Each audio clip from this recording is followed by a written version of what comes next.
Perkenalkan, nama saya Niki. Oke. Terima kasih atas kesediaan teman-teman semua untuk hadir di acara Sidikuy. Nah, jadi sebelumnya saya ingin menjelaskan dulu mengenai Sidikuy. Sidikuy itu apa sih? Sidikuy itu adalah knowledge is your upgrade. Nah, di mana kita akan fokus kepada pengembangan sumber daya manusia, finansial dan juga spiritual. Nah, jadi teman-teman, CD itu adalah organisasi non-profit loh, dan di mana kita akan terus mengadakan acara tanpa memiliki profit dari manapun. Nah, jadi kita hanya bersumber dari dana. Nah, jadi untuk malam ini adalah Sidikuy yang keempat ya.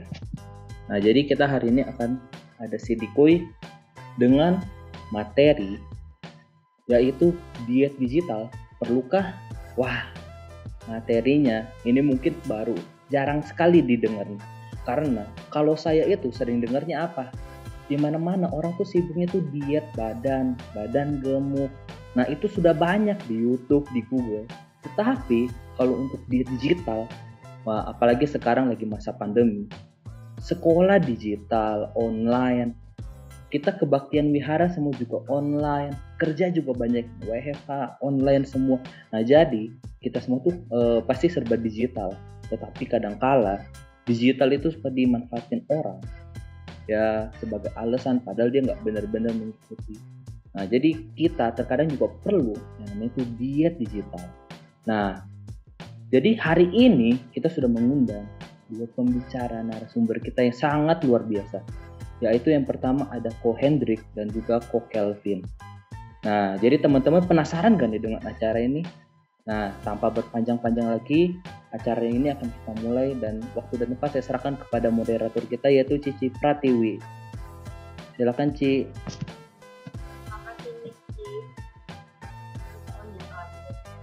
Teman-teman, sebelum kita mulai, saya mau panggilkan dulu nih pembicara-pembicara hebat kita yang tadi Niki sudah sebut. Yang pertama, yaitu seorang Qualified Teacher Mindfulness Based Stress Reduction atau MBSR, yang pertama tersertifikasi di Indonesia. Dia juga seorang founder dari Mindful Project, konferensi mindfulness pertama di Indonesia, dan Mindfulness Hub, badan pengajar mindfulness juga. Dan selain itu, ia juga aktif sebagai seorang mindfulness advisor di startup mental health relief dalam visi misi membantu masyarakat yang lebih luas dalam merawat kesehatan mental mereka. Nah, kita panggilkan Ko Hendrik Tanuwijaya. Bisa di spotlight mungkin? Ya. Selanjutnya, malam Ko. Oke. Nah, ini baru satu lagi, masih ada satu pembicara hebat kita, seorang pemuda, seorang content creator, entrepreneur, brand konsultan, dan personal growth enthusiast, dan masih banyak lagi. Dia salah satu co-founder podcast konversasi yang membahas tentang perkembangan personal dari anak-anak muda. Nah, kita tanpa menunggu lama-lama lagi, kayaknya dia juga sudah siap untuk bicara ini. Kita panggilkan Kelvin Kusbin. Halo semuanya, salam kenal ya. Oke, salam kenal. Wah, saya sudah kedatangan dua pembicara hebat, saya jadi nervous sendiri nih. Oke, sebelumnya di sini buat teman-teman nih, kan hari ini kita sedikit sudah membahas, Niki sudah membahas tentang diet digital. Mungkin teman-teman di sini sudah familiar ya dengan istilah ini, tapi karena sebelum itu saya tetap akan menjelaskan dulu sedikit nih diet digital itu yang kayak gimana sih. Nah, diet digital ini adalah ketika kita meluangkan waktu untuk tidak menggunakan perangkat elektronik seperti smartphone ataupun komputer, atau kita membatasi yang namanya penggunaan sosial media. Nah, kan saya sudah kedatangan dua nih pembicara hebat kita. Mau bertanya dong ke Ko Hendrik sama ke Kelvin. Kalau menurut kalian nih, media sosial ini yang kita akan bahas di diet digital itu media sosial apa aja sih? Mungkin Kelvin duluan. Saya duluan ya. Sebagai orang yang udah sering. Oke. Jadi sosial media itu apa aja sih? Sebenarnya itu relatif ke masing-masing orang. Nah, ada orang yang menghabiskan waktunya mungkin nonton YouTube, bukan di Instagram. Ada yang mengkonsumsi konten di TikTok. Atau ada yang juga buka Reddit. Reddit jarang sih ya di Indonesia. Cuma siapa tahu ada yang buka Reddit. Atau Discord. Nah, sosial media itu kalian bisa artikan ke masing-masing kalian sih gitu. Maksudnya, apa sih aplikasi yang membuat aku betul-betul consume too much dari waktuku gitu. Kalau misalnya secara teoritis itu gimana sih kok Hendrik? Ya namanya sosial media adalah sebenarnya media untuk kita bersosialisasi ya. Tapi yang sekarang mungkin menjadi bermasalah itu kalau misalnya sosial media itu menjadi kayak kita scrolling aja gitu ya. Jadi ketagihan untuk nontonin sesuatu tanpa kita benar-benar bersosialisasi. Akhirnya kita malah cenderung untuk melihat satu konten dengan ketagihan gitu ya, terus-terusan berpikir akan postingan orang lain dan sebagainya gitu ya. Jadi kalau sepanjang kita memanfaatkannya untuk sosialisasi, menurut saya ya itu bisa jadi sosial media. Iya, gitu. iya. Tapi kalau Setuju cuma banget. buat nontonin orang, mungkin sama kayak Google ya. Jadi Keren-keren banget nicknya karena sosial media awalnya untuk bikin sosialisasi kan. Cuma kita sekarang jadinya konsumsi konten aja terus gitu, konsumsi konten, ads dan lain-lain. Keren banget sih kok Hendrik ya. ya, jadi kira-kira begitu. Mungkin Kevin kalau mau nambahin gitu pengalamannya gimana gitu selama ini? Kalau aku sih sebenarnya memisahkan dua hal ini sih. Ada aplikasi yang aku benar-benar ambil konten kayak Google News dan lain-lain atau Medium, itu ada artikel-artikel yang bagus di situ. Tapi kalau misalnya sosial media yang benar-benar yang kayak Instagram, Facebook, jadi saya yakin sih kayak tiap-tiap orang itu beda. Apa sih dia konsumsi konten di mana? Dia benar-benar bersosialisasi di mana? Kalau saya pribadi Messenger itu yang kayak Line, WhatsApp itu saya tidak pakai untuk sosial media gitu. Iya. Dan menurut saya sendiri sih ada pergeseran yang cukup signifikan ya. Misalnya dulu benar-benar kalau Instagram dulu itu sosial media memang gitu ya, buat komunikasi sama teman-teman gitu ya. Yeah. Tapi sekarang jadinya malah sharing konten sebenarnya, gitu ya. Jadi media untuk mungkin marketing program kita gitu ya, dan juga ngasih ide-ide ke masyarakat gitu, dan kemudian sharing kegiatan yang kita lakukan dan sebagainya. Nah, jadi di sini memang ada perubahan ya. Di satu sisi memang kitanya yang bikin konten itu merasa bersosialisasi juga gitu. Nah, orang yang nonton kontennya ini yang jadi pertanyaan ya sebenarnya. Makanya kalau saya lihat ya, pentingnya kita menggunakan sosial media itu adalah yang penting kita itu sebenarnya interaksi gitu ya. Apalagi misalnya di masa pandemi kita nggak ketemu orang misalnya ya. Nggak ketemu orang, nggak interaksi, itu bikin stres gitu. Apalagi kita manusia gitu. Manusia butuh bersosialisasi. Kalau cuma di rumah tentu akan banyak merasa tekanan ya. Karena kita nggak merasa ada yang melihat kita gitu ya, nggak ada yang merasa menganggap kita gitu ya. Jadinya ini sebagai makhluk sosial tentu tidak tidak mendukung lah ya kita sebagai makhluk sosial gitu. Ada kebutuhan yang nggak terpenuhi kayaknya ya kok ya. Ya, ada kebutuhan yang nggak terpenuhi. Nah, kalau kita pakai Instagram, maka gunakan itu buat sosialisasi. At least kalau lihat postingan orang, Anda coba interaksi gitu. Nggak cuma like gitu misalnya, atau scroll gitu. Lama-lama nanti kita kesepian kan gitu. Ya kan, misalnya nontonin sosmed, terus tapi yang ditontonin juga nggak pernah interaksi sama kita gitu ya. Jadinya kita merasa kayak, orang lain hidupnya kok enak banget gitu. Aku di sini suram dengan hanya menonton sosmed orang lain gitu misalnya gitu. Jadi balik lagi ke fungsi sosmed sebenarnya kita yuk coba kembalikan gitu menurut saya gitu. Juga ya. Nah, tapi kalau di sini nih buat Ko Henry sama Elvin nih, kan kita bahasnya tentang diet digital. Dari kalian sendiri nih, diet digital itu kita batasnya yang mana sih? Apakah cuma di IG kah? Atau kita membahas konten-konten lain? Soalnya kan ada pengalaman nih, dengar-dengar ada yang ikut diet, pernah dengar ada yang ikut diet digital nih, diet sosial media. Ditanya-tanya, dia bilangnya, oh iya, saya mau hapusnya itu IG saya. Tapi saya masih nge-scroll nih, masih buka TikTok, masih nonton YouTube. Nah, menurut dari kalian berdua nih, yang media sosial yang kita mau bahas ini yang mana sih? Yang dibatasinya yang mana sih? Mulai dari Ko Hendrik atau saya aja nih? Dulu. Oke, jadi kayaknya based on my research dari berdasarkan penelitian saya atau pengalaman saya juga. Jadi kalian harus membedakan dua hal ini. Jadi yang pertama itu diet digital atau diet sosial media, oke? Jadi diet digital adalah kalian benar-benar nggak akses HP atau nggak akses komputer kalian, benar-benar tidak ada teknologi digital di kehidupan kalian gitu. Kalau misalnya dietnya sosial media ya mungkin seperti yang kita udah mungkin ada di perspektif kita, oh diet sosial media detox gitu, hapus-hapus aplikasi atau nggak buka-buka Instagram, deactivate account gitu. Jadi yang paling pertama adalah kita harus tahu kita itu mau digital detox atau social media detox gitu.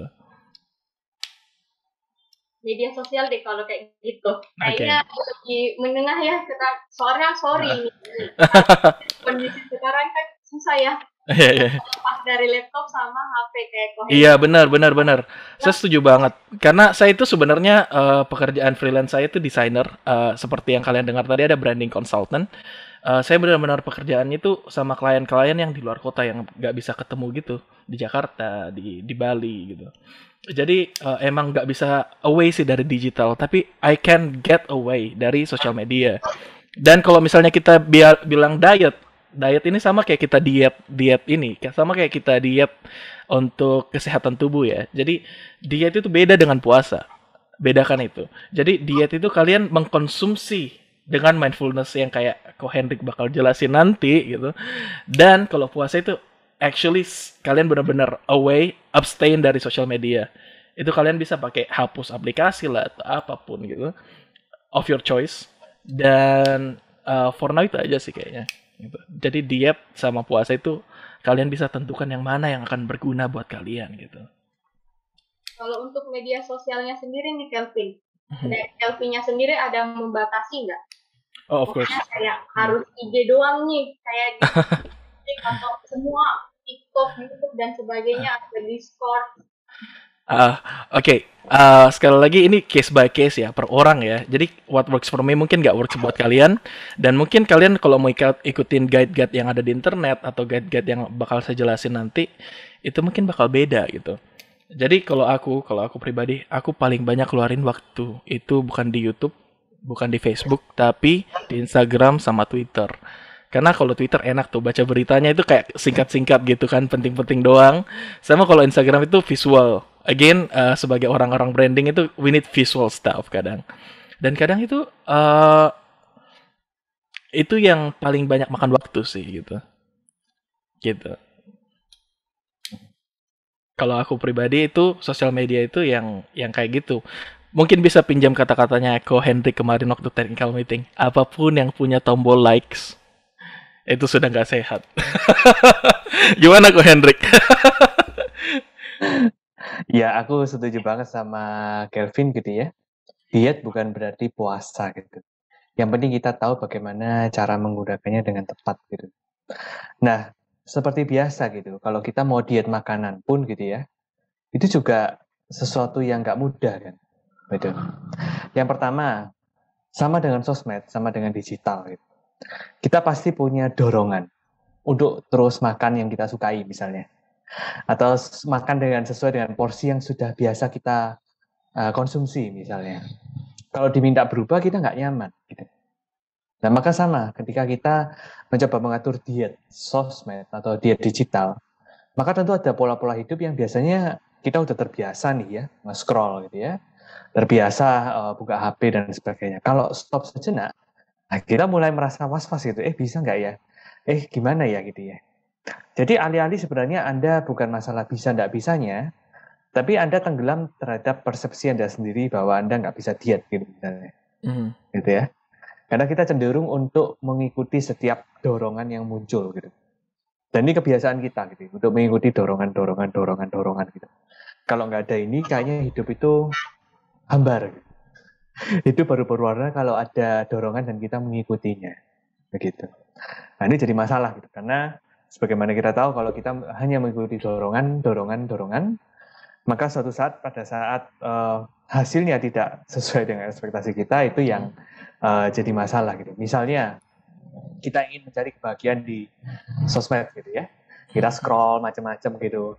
Lama-kelamaan saya bukannya dapat bahagia gitu ya. Awal-awal sih kayaknya seneng gitu kan. Lihat foto-foto yang bagus kayak teman-teman kita. Lama-lama scroll terus, kok kayaknya cemas ya gitu ya. Mulai ada yang namanya membandingkan ya. Sama seperti yang kemarin saya bilang. Wah, likes-nya teman di sebelah kok banyak ya. Saya kok cuma segini aja gitu. Kemudian, komentarnya banyak banget. Saya kok gini-gini aja, padahal udah posting. Ya lumayan lama sih gitu ya. Jadi yang awalnya enjoy, kita mau berbagi, lama-lama kita jadi suka membanding-bandingkan gitu. Nah ini yang jadi problem memang gitu ya. Karena kita mesti lihat lagi bahwa sosial media memang memancing dorongan keinginan kita. Gitu ya. Memang sengaja dibuat memang seperti itu gitu. Saya masih ingat, saya pernah baca satu artikel gitu ya, pertemuan guru meditasi besar namanya Thich Nhat Hanh dengan orang-orang di Google gitu. Nah, kemudian Thich Nhat Hanh ini berkata bahwa saya sebenarnya khawatir dengan benda kecil di tangan kita itu, karena ini sangat-sangat menyita perhatian kita gitu. Bukan hanya perhatian, tapi dorongan hidup Anda gitu ya. Bahkan kadang juga menyabotase semua tujuan hidup Anda seolah-olah itu ada di sosmed gitu misalnya. Nah ini mulai kita lihat gitu, apakah ini sebuah diet sosmed yang sehat gitu.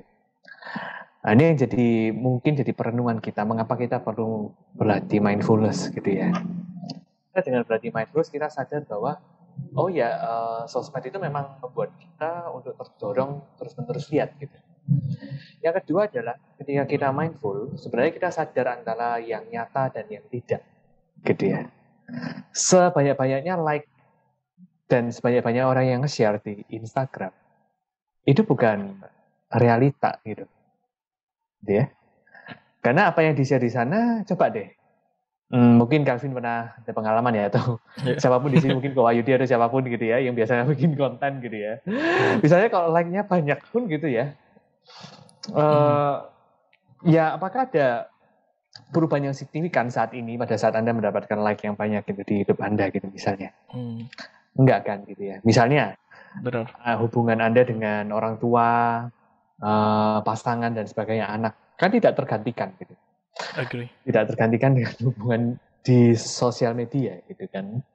Tapi entah kenapa karena kita melihat tombol like dan tombol share ya kita kalau bikin jadi content creator kan ada statistiknya gitu ya. Itu membuat kita ketagihan gitu. Kita harus reach higher lagi gitu ya, lebih tinggi gitu ya. Nah ini yang kemudian menyita perhatian kita, menyita hidup kita secara keseluruhan. Jadi itulah pentingnya mengapa diet gitu ya. Kalau saya sendiri, tadi kan sebelum Pratiwi nanya nggak apa-apa, saya minta jawab soalnya tadi sambil dengerin Calvin. Kalau misalnya saya, batasinya sosmed gimana? Kadang saya membatasinya untuk lihat sosmed itu 2-3 hari sekali gitu. Untuk scroll feed-nya gitu. Kenapa gitu ya? Daripada saya tiap hari mau scroll feed, mending saya luangin waktu misalnya setengah jam buat scroll feed di 3 hari sekali misalnya. Karena isinya sama aja yang keluar sebenarnya. Gitu ya. Jadi yang penting-penting aja yang saya lihat gitu. Kalau saya buka setiap hari, itu yang keluar macam-macam deh gitu ya. Sampai foto-foto, pokoknya apa ya, bukan berarti kita nggak mau lihat gitu ya. Cuma maksudnya udah kebanyakan gitu. Mungkin kita hanya perlu lihat yang perlu kita lihat gitu. Jadi atur aja waktunya gitu, misalnya gitu. Nah, kemudian misalnya Anda bisa pilih siapa yang mau Anda follow gitu, itu juga sangat penting gitu. Karena nantinya kalau misalnya Anda cuma kepo, tapi ketika Anda kepo malah banyak gejolak batin gitu ya. Iya. Relatable. Malah kok kayaknya kok kayaknya hidup saya makin cemas gitu. Ya pokoknya ada 2. Kalau Anda semakin cemas dan kerjaan Anda berantakan gara-gara sosmed, Anda mulai mundur. Ya. Anda mulai atur begitu. Nah, menurut Kevin gimana? Kalau itu pengalaman saya. Setuju banget. yang tadi selain yang Hendrik angkat tadi itu kan sebenarnya membanding-bandingkan anxiety dan lain-lain. Tapi yang bisa kita angkat juga dari situ itu adalah overuse atau overconsume content gitu. Dan itu yang bikin kita, yang tadi metodenya Hendrik itu bagus banget karena dia membatasi apa yang dia bakal konsumsi. Dia tahu apa yang dia bakal konsumsi.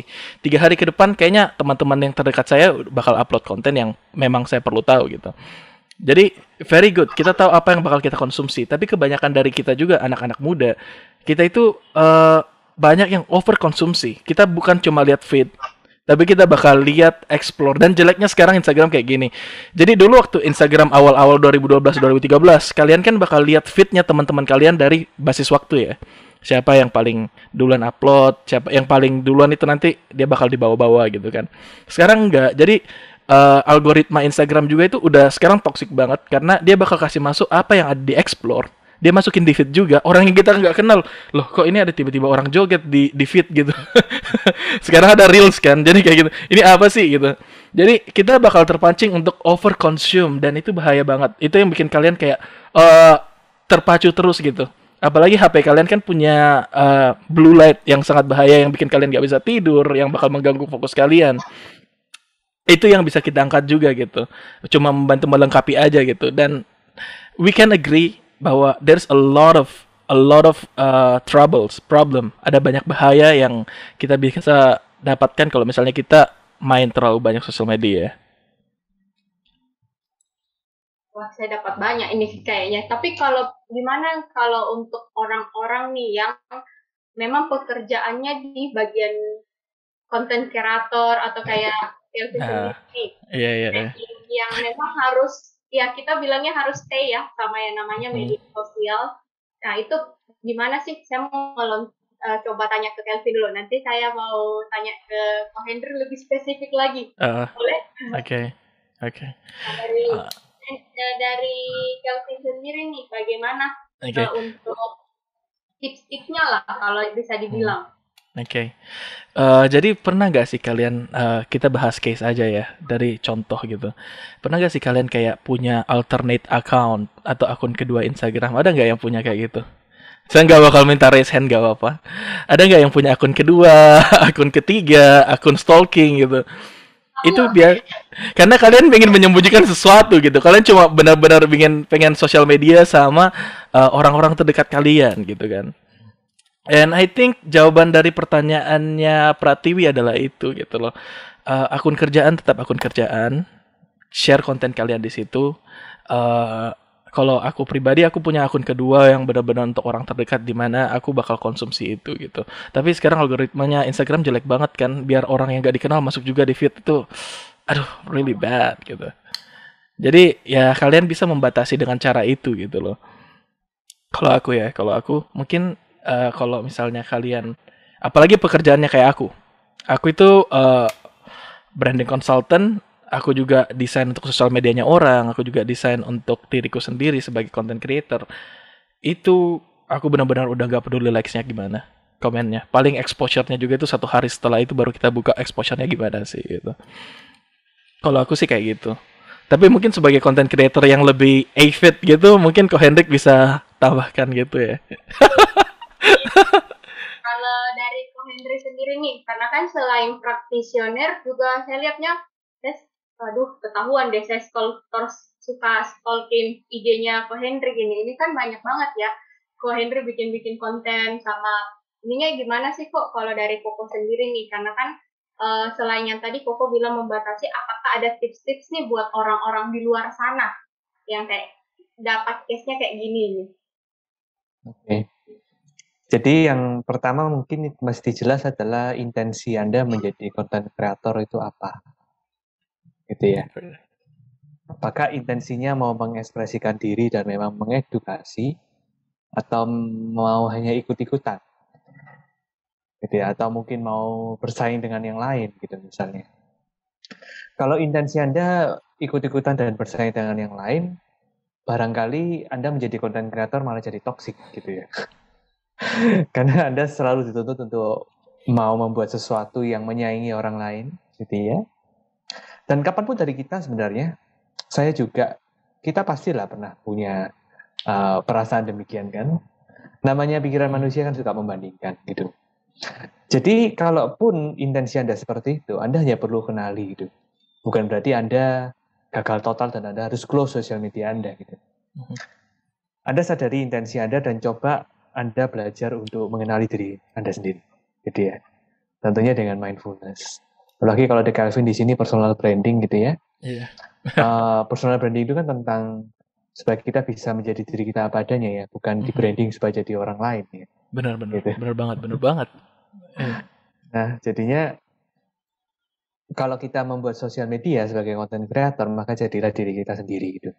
Meskipun saya tahu memang susah, karena kita suka membandingkan. Gitu. Nah, maka dari itu pentingnya mindfulness adalah di sini gitu. Karena kalau enggak kita benar-benar overwhelmed oleh algoritma Instagram yang sudah dijelaskan Calvin tadi. Karena semakin kita membandingkan, semakin kita terdorong untuk melakukan ini dan itu, ya sosial medianya lebih bertumbuh memang gitu mereka. Jadi yang menarik ini gitu ya. Tapi sebenarnya pun saya kira ya sudah banyak campaign-campaign. Saya kira juga Instagram kan saya pernah ketemu orang di Instagram juga ya. Maksudnya company Instagramnya gitu. Mereka pun juga mengkampanyekan kesehatan mental gitu. Jadi kita mesti tahu gitu, kita nggak bisa lari gitu ya dari kenyataan bahwa memang sekarang dunia seperti ini gitu.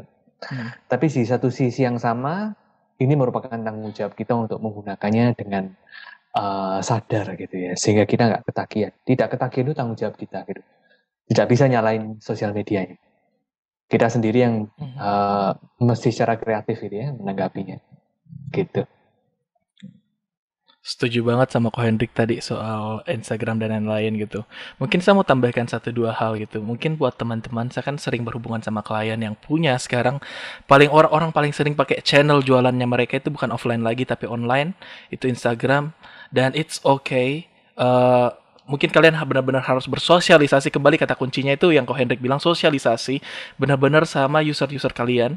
Kalau misalnya kalian punya jualan online, itu penting banget soalnya, karena sosial media bukan cuma ini upload produk, ini upload hari ini apa, but kalian benar-benar bersosialisasi, bikin komunitas buat bisnisnya kalian. So sebenarnya kalau misalnya kalian memang jualan di sosial media, it's very important for that gitu. Gak apa-apa, yang penting jangan sampai overconsume konten, pokoknya kalian tahu lah apa yang kalian lakukan di situ gitu loh. Sama kayak kalian kerja, kalian gak buang-buang waktu makan gaji buta gitu. I think that's very good already. Menarik. Nah, buat yang hadir nih, lumayan nih dapat tips-tips ya.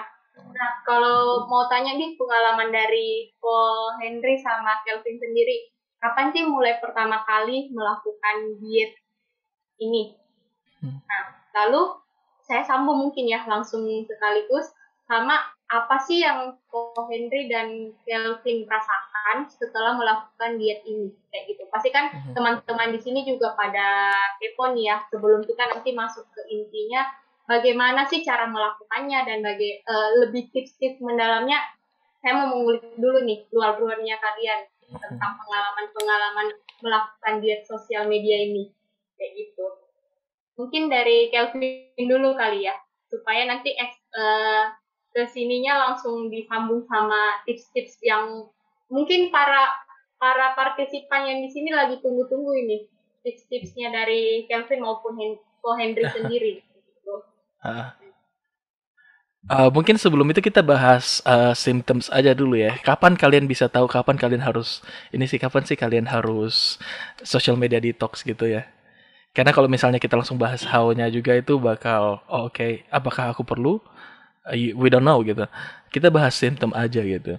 Mungkin kita bahas tentang kapan kalian bisa tahu kita harus social media detox. Kalau aku sendiri, sebenarnya aku dari 2012 waktu itu SMA kelas 2, Instagram baru keluar kan 2012. Filternya masih ada 10 doang, cuma bisa upload foto yang kotak doang gitu kan. Itu Instagram masih masa-masa keemasannya karena gak ada influencer, ads gitu, gak ada gitu. Benar-benar social media gitu. Orang menghasilkan karyanya, fotonya yang bagus gimana. Sampai akhirnya Instagram transformasi ke ada iklan lah, bisa video lah, bisa bla bla bla sampai sekarang gitu. Kalau misalnya dihitung berapa kali aku udah social media detox itu udah gak terhitung, sampai hapus akun itu 3 kali kayaknya. Karena emang itu toxic banget for me gitu. Dari sosial media yang benar-benar tidak terlalu banyak orang yang pakai sampai mendunia banget kayak sekarang, itu banyak banget exposure-nya ke aku gitu loh. Apalagi aku itu orang yang perhatian sebenarnya. Ke orang yang aku follow aku perhatian. Aku lihat baik-baik. Aku cari tahu soal orang itu kenapa gitu.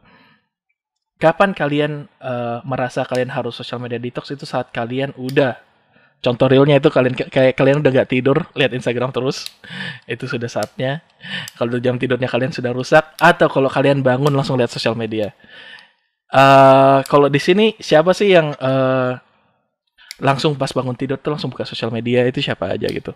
Gak usah angkat tangan. Kalau misalnya kalian bangun tidur langsung kontak orang terdekat gitu, lain gitu, pasangan kalian, itu artinya kalian bucin. Bercanda. Bercanda.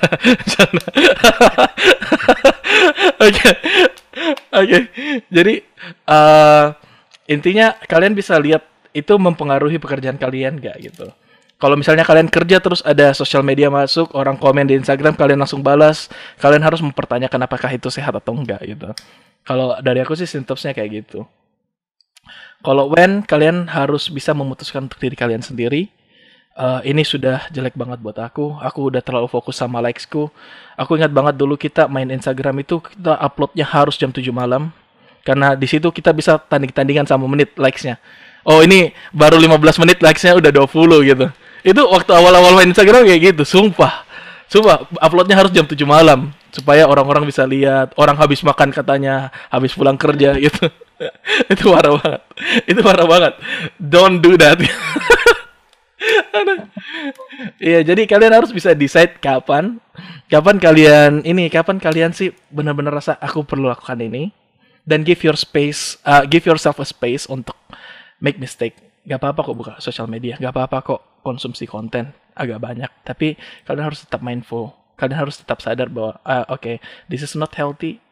Kalau misalnya kalian udah sadar itu, kalian udah di jalan yang benar menurutku. Kalau kau Henry gimana? Ya. Oke, thank you banget Kelvin. Sebenarnya udah lengkap banget kamu sebutnya. Yang menarik tadi itu sebenarnya posting di jam-jam tertentu ya, gitu ya. Kalau kita mau bisnis sebenarnya kita masih posting di jam tertentu ya. Iya, benar.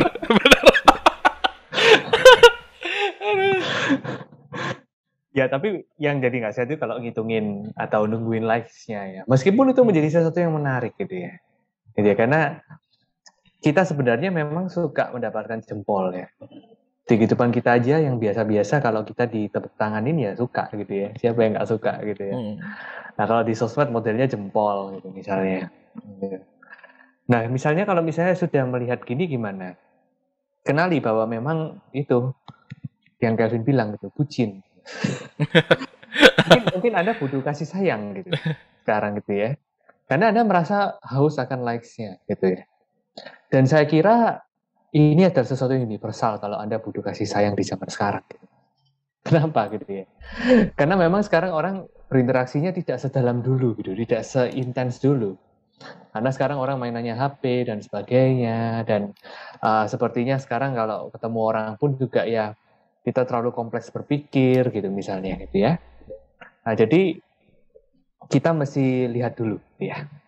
Nah, kapan misalnya kita mulai tadi udah dibahas nih sama Kelvin gitu ya.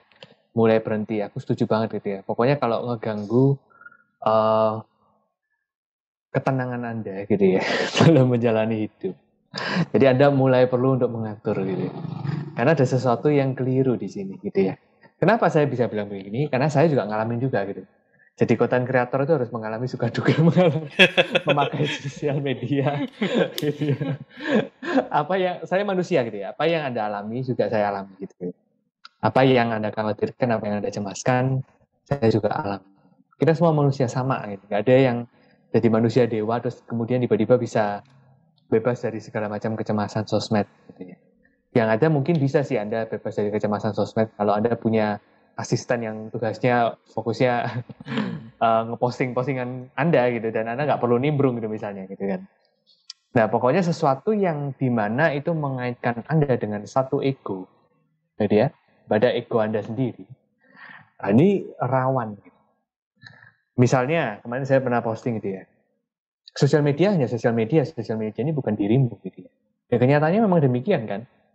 Yang diisi di sosial media itu, kalau misalnya kalian posting foto, maka fotonya yang baik gitu ya. Kalau misalnya kayak saya posting konten, maka itu semuanya tentang kebijaksanaan gitu. Kan Anda nggak tahu borok-borok saya gitu misalnya. Nah, kesialan saya kan orang-orang nggak tahu ngapain saya share gitu. Nah, orang-orang nggak pernah lihat itunya. Yang lihat adalah Hendrik yang bijak gitu ya. Hendrik yang keren, foto yang keren, begini-begini. Apalagi kalau kita lihat nonton teman kita yang, wih gitu ya. Story-nya rumahnya luar biasa gitu. Tiap hari kok kayaknya hidup sehat ya. Nge-gym, renang gitu ya. Ini kerjanya kapan gitu misalnya. Kan ada ya begitu gitu ya. Terus kita merasa juga kayak gundah gulana gitu. Ya belum tentu. Mereka mengalami demikian bisa saja karena mereka kesepian. Who knows gitu ya.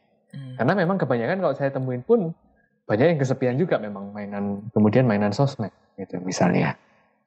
Nah, kita nggak bakal pernah tahu boroknya orang lah di sosial media gitu ya. Dan ini yang kita mesti sadari bahwa ini bukan kenyataan. Ini hanya mungkin 20%, 30% dari realitas seorang Hendrik atau mungkin seorang Kelvin, seorang Prati, seorang Iki. Jadi kita mesti tahu dulu bahwa this is not true. This is real but not true. Jadi ya, nyata memang sosial media gitu ya, tapi bukan satu kebenaran gitu ya. Kalau kita menganggap ini kebenaran, wah luar biasa menakutkan nantinya ya. Karena apa yang ditampilkan itu pada saat itu bukan realita ya. Itu bukan diri kita dan itu sangat menakutkan ketika kita mengidentifikasikan ke sesuatu yang bukan diri kita gitu. Bener banget. Sedikit bagi pengalaman juga dari saya seorang branding consultant ya. We work with brands. Kita kerja sama brand-brand, merek-merek. Dan mereka itu nggak peduli kalau misalnya mereka itu bukan bohong. Kita highlight kebaikan dari mereka. Dan mereka itu tidak membawa ego seseorang dari situ gitu loh. Brandingnya Apple nggak connect ke Tim Cook gitu. Brandingnya siapa, Sinarmas nggak ke connect ke siapa yang selalu bilang cintai produk Indonesia itu gitu. Makanya mereka bisa meng-highlight itu. Jangan sampai kita lihat public figure yang sudah sebenarnya kerjanya itu benar-benar branding doang di sosial media, because itu pekerjaan mereka. Kita connect-kan ke diri kita juga gitu loh. Karena it's okay to be vulnerable.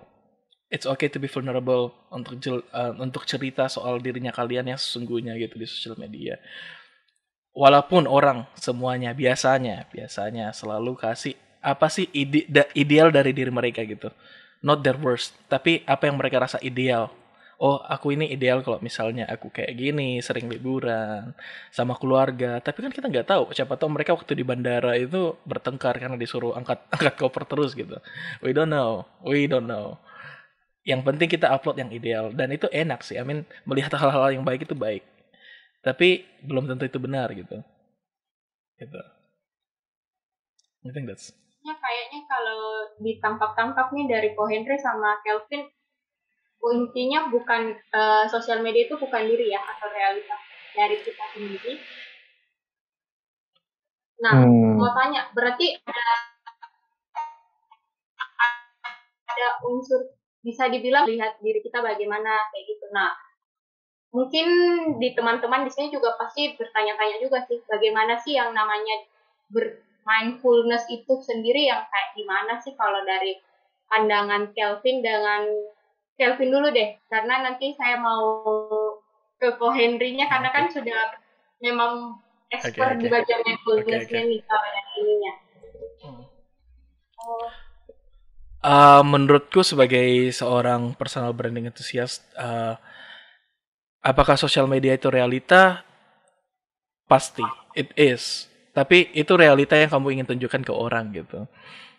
Bisa jadi itu sebagian dari dirimu. Bisa jadi itu sesuatu yang benar-benar berbeda dari dirimu. Tapi itu berasal dari kamu gitu. It's your idea of you. It's your idea of your identity gitu. Itu masih identitas kamu kok. Kamu maunya jadi kayak gitu. Gak ada yang salah kok kamu mau jadi kelihatan baik, kelihatan hebat, kelihatan luar biasa. nggak salah. Tapi kamu harus tetap mindful about it. Kalian harus tetap benar-benar bekerja keras di dunia nyata, melakukan apa idealnya kalian gitu. Dan it's always okay. Gak apa-apa kalau misalnya kalian gak sesuai dengan idealnya kalian. Kita semua masih belajar. Kalau misalnya kalian punya ideal yang baik, aku bangga banget sama kalian. Itu aja yang aku bisa bilang. Gitu. Nah, kalau dari Kelvin sendiri nih, mindful dari pandangan Kelvin untuk mindful sendiri tuh yang gimana sih? Untuk mindful sendiri, gini, mungkin bakal ada guideline kayak gimana. Cuma aku selalu upload tips and triknya itu cara mindful gimana. Kamu harus upload sesuai kamu rasa ini benar-benar perlu diupload, gitu. Kamu harus rasa kayak jangan sampai kamu keasikan upload ini, makan upload, mandi upload, mau tidur upload, masuk rumah sakit upload. itu berbahaya. Kalau misalnya kamu rasa ini penting nih, ini sesuatu yang aku rasa bakal inspire atau I just want to upload this, it's worth it gitu. Sebuah pengalaman yang kalian mau abadikan misalnya sama teman-teman, sama anak-anak Sidikui ini, itu bakal bagus banget gitu. Asalkan kalian tahu apa yang kalian upload gitu. Kalau misalnya bahas soal itu ya, kalian harus mindful sih. I think kata kuncinya itu di Ko Hendrik sebenarnya, mindful. Silakan Ko Hendrik.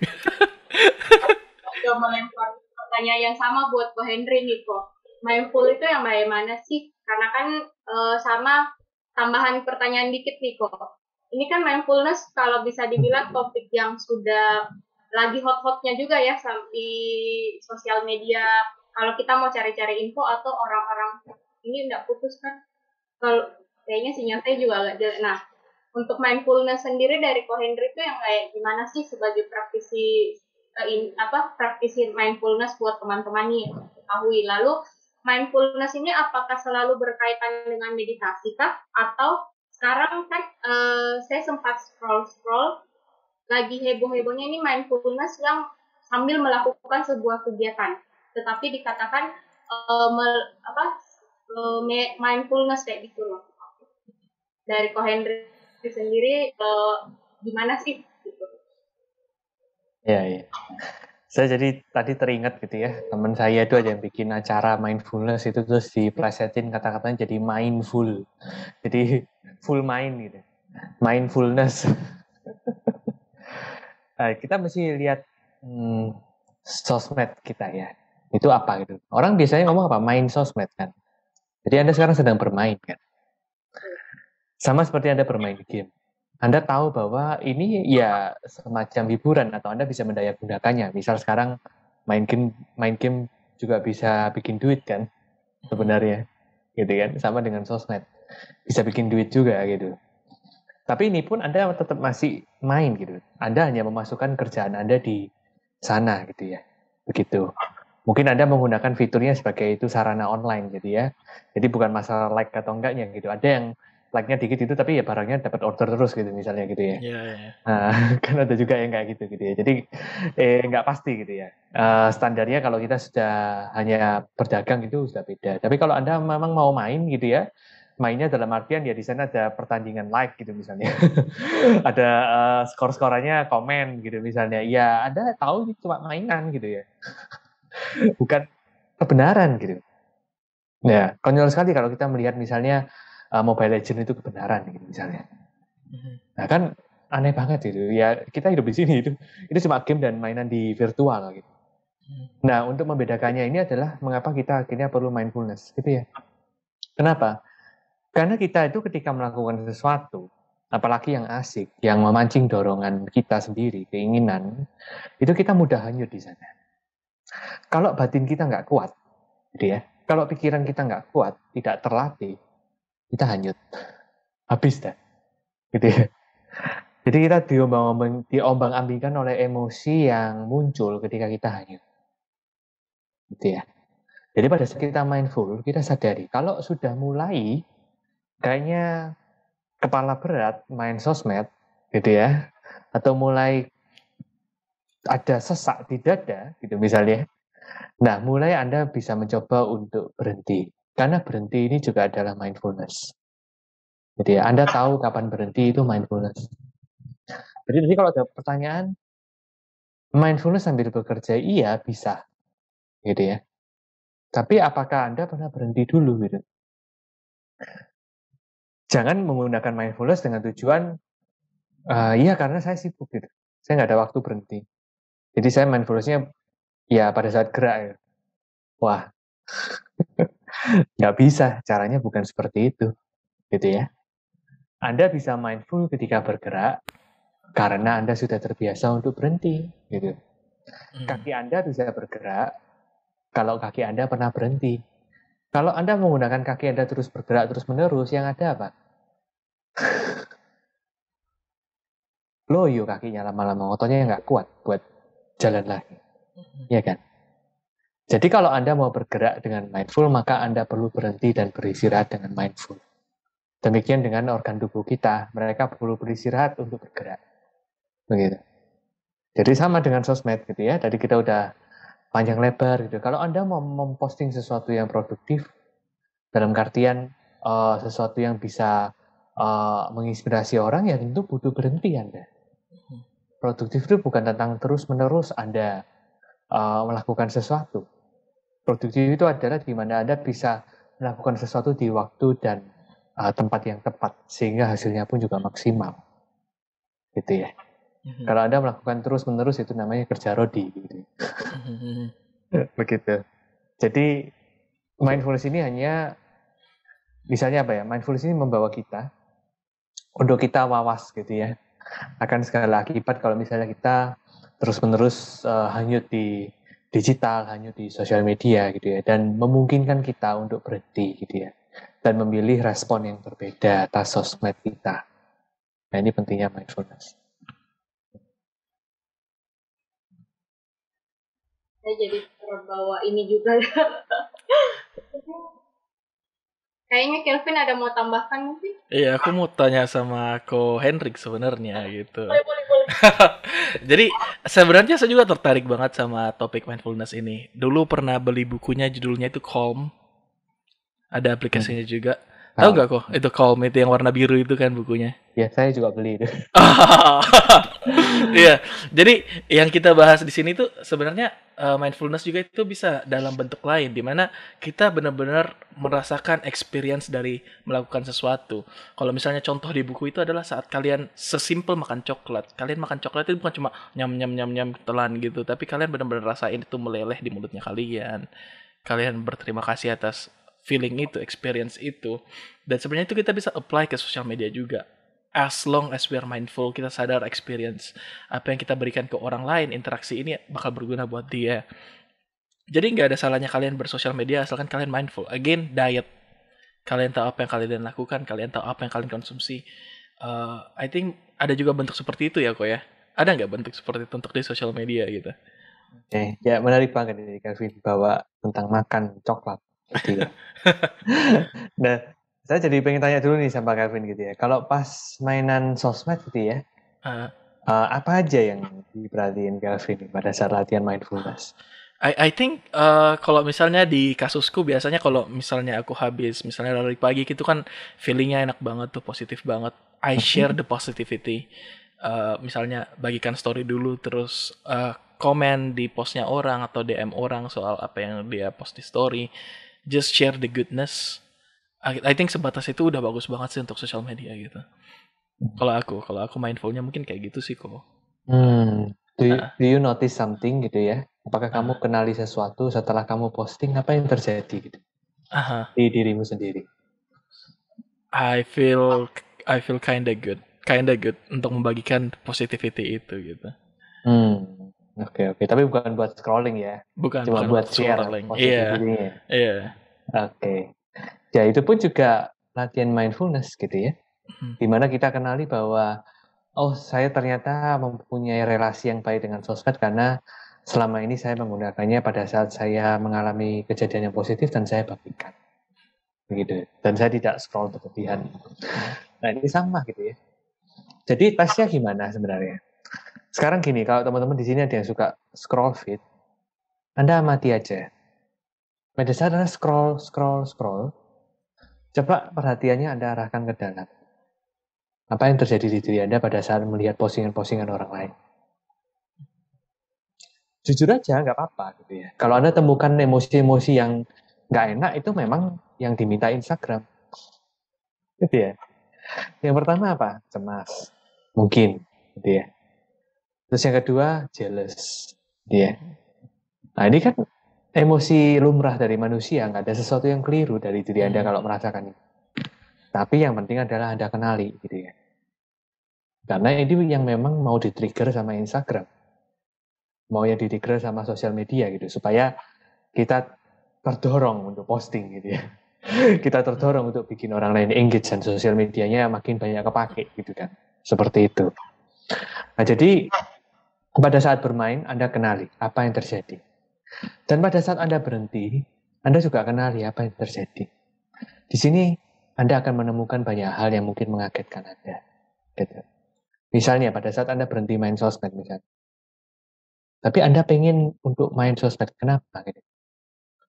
Mungkin Anda merasa kehilangan sesuatu ketika tidak main sosmed. Mengapa Anda merasa kehilangan? Apakah hubungan sosial Anda sehari-hari mungkin bermasalah? Sehingga yang di sosmed tampak lebih menarik daripada yang nyata? Mungkinkah seperti itu? Atau mungkin Anda kebosanan di dunia nyata, sehingga Anda bermain sosmed? Gitu. Jadi pertanyaannya di sini adalah bukan Anda bermain sosmed atau tidak, tapi mengapa Anda mau melakukan itu? Gitu. Apakah ini membawa penderitaan pada diri Anda sendiri atau kebahagiaan? Kalau Anda terus melakukan itu, mungkin selamanya Anda tidak akan pernah tahu diri Anda sendiri. Karena kebanyakan main sosmed gitu. Kebanyakan nontonin kehidupan orang lain, bukan diri Anda sendiri.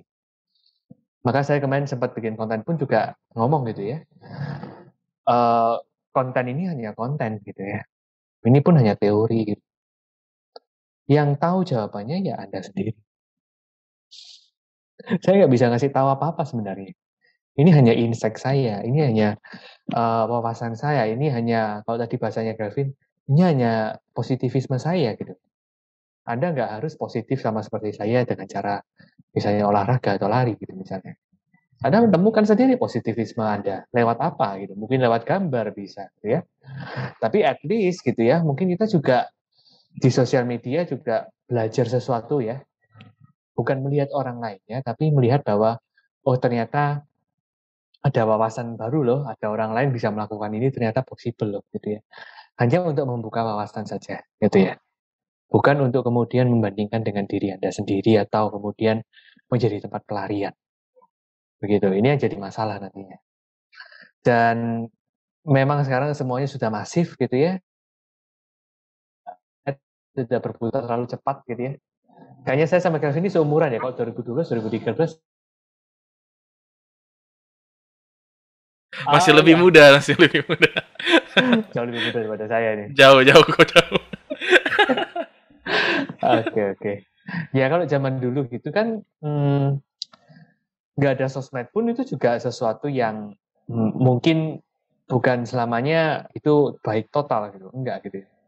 Misalnya sekarang ada sosmed ya, saya merasa juga ada bantuan juga di sosmed dalam artian apa? Saya bisa mengekspresikan diri saya loh gitu ya. Tapi kalau dulu nggak ada sosmed, maka kita lebih jarang ketemu sama orang yang same minded misalnya. Itu susah banget zaman dulu gitu ya. Iya benar. Apalagi kalau lingkungan kita template-nya sama gitu ya. Saya tinggal di sebuah kota yang nggak tahu ya. Saya kebanyakan lihatnya ini pengalaman saya bisa jadi salah gitu ya. Pengalaman saya itu template orang-orangnya itu mirip-mirip gitu. Jadi kalau satu suka Korea, semua suka Korea gitu misalnya.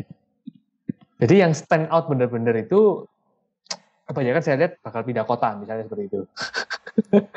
Nah, gimana kalau lingkungan Anda seperti ini gitu ya? Tentunya sosmed jadi membantu kan. Gitu. Jadi sosmed bukan berarti semuanya buruk gitu ya. Kita bisa mendayagunakannya, ada dampak positifnya.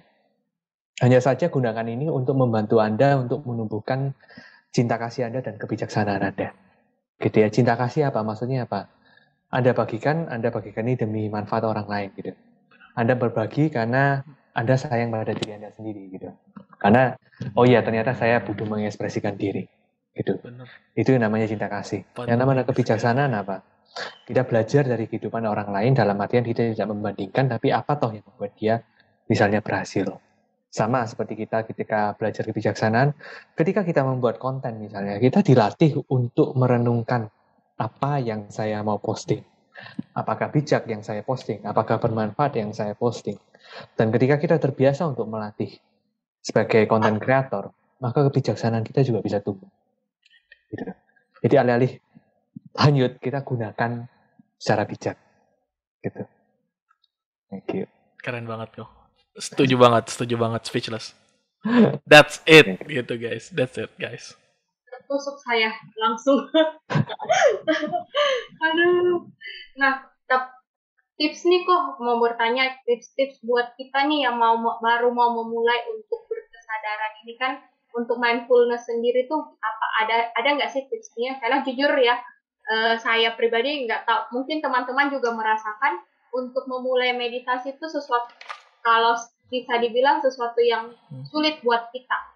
Buat saya pribadi sih sebenarnya tuh untuk memulai, apalagi misalnya sudah memulai tapi masih ya minim-minim lah menit-menitnya, cuma 5 menit dulu kayak gini, stop sehari 2 hari saja, mau lanjut itu udah gimana ya kayak gitu. Ada tips-tipsnya nggak sih kok supaya teman-teman di sini bisa dapat juga nih, sempat mereka dengar cerita dari Henry, dari Kelvin, mereka langsung mau belajar mindfulness juga, kayak gimana, ada nggak?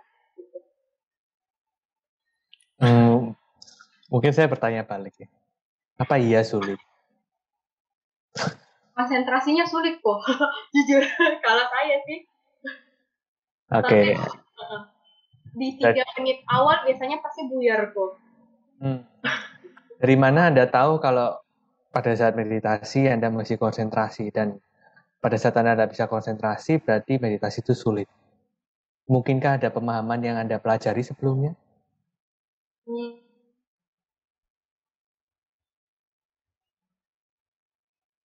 Kalau ini sih yang saya tangkap ya, kok nggak tahu, kalau mohon dikoreksi kalau salah.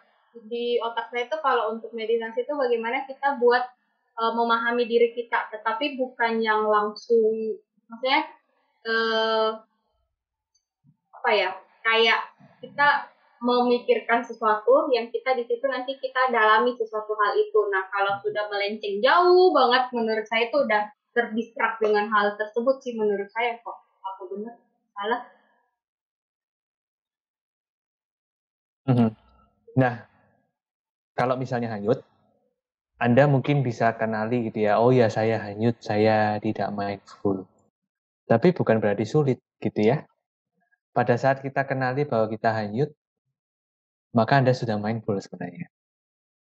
Gitu ya. Yang bilang sulit siapa? Apakah itu standar kita sendiri yang bilang sulit? Oh ya saya harus konsentrasi selama 5 menit. Yang bikin cerita seperti itu siapa? Gitu ya. Kan diri kita sendiri. Plot twist-nya, the real plot twist banget. Kan kamu udah sadar ya kan? plot twist, asli. Nah, ya, semoga teman-teman bisa tertarik untuk latihan meditasi lah. Karena Anda berkata bahwa meditasi sulit itu ya cerita pikiran Anda saja gitu. Dan pada saat Anda percaya bahwa meditasi sulit, berarti Anda sudah hanyut sekarang dan Anda tidak mindful.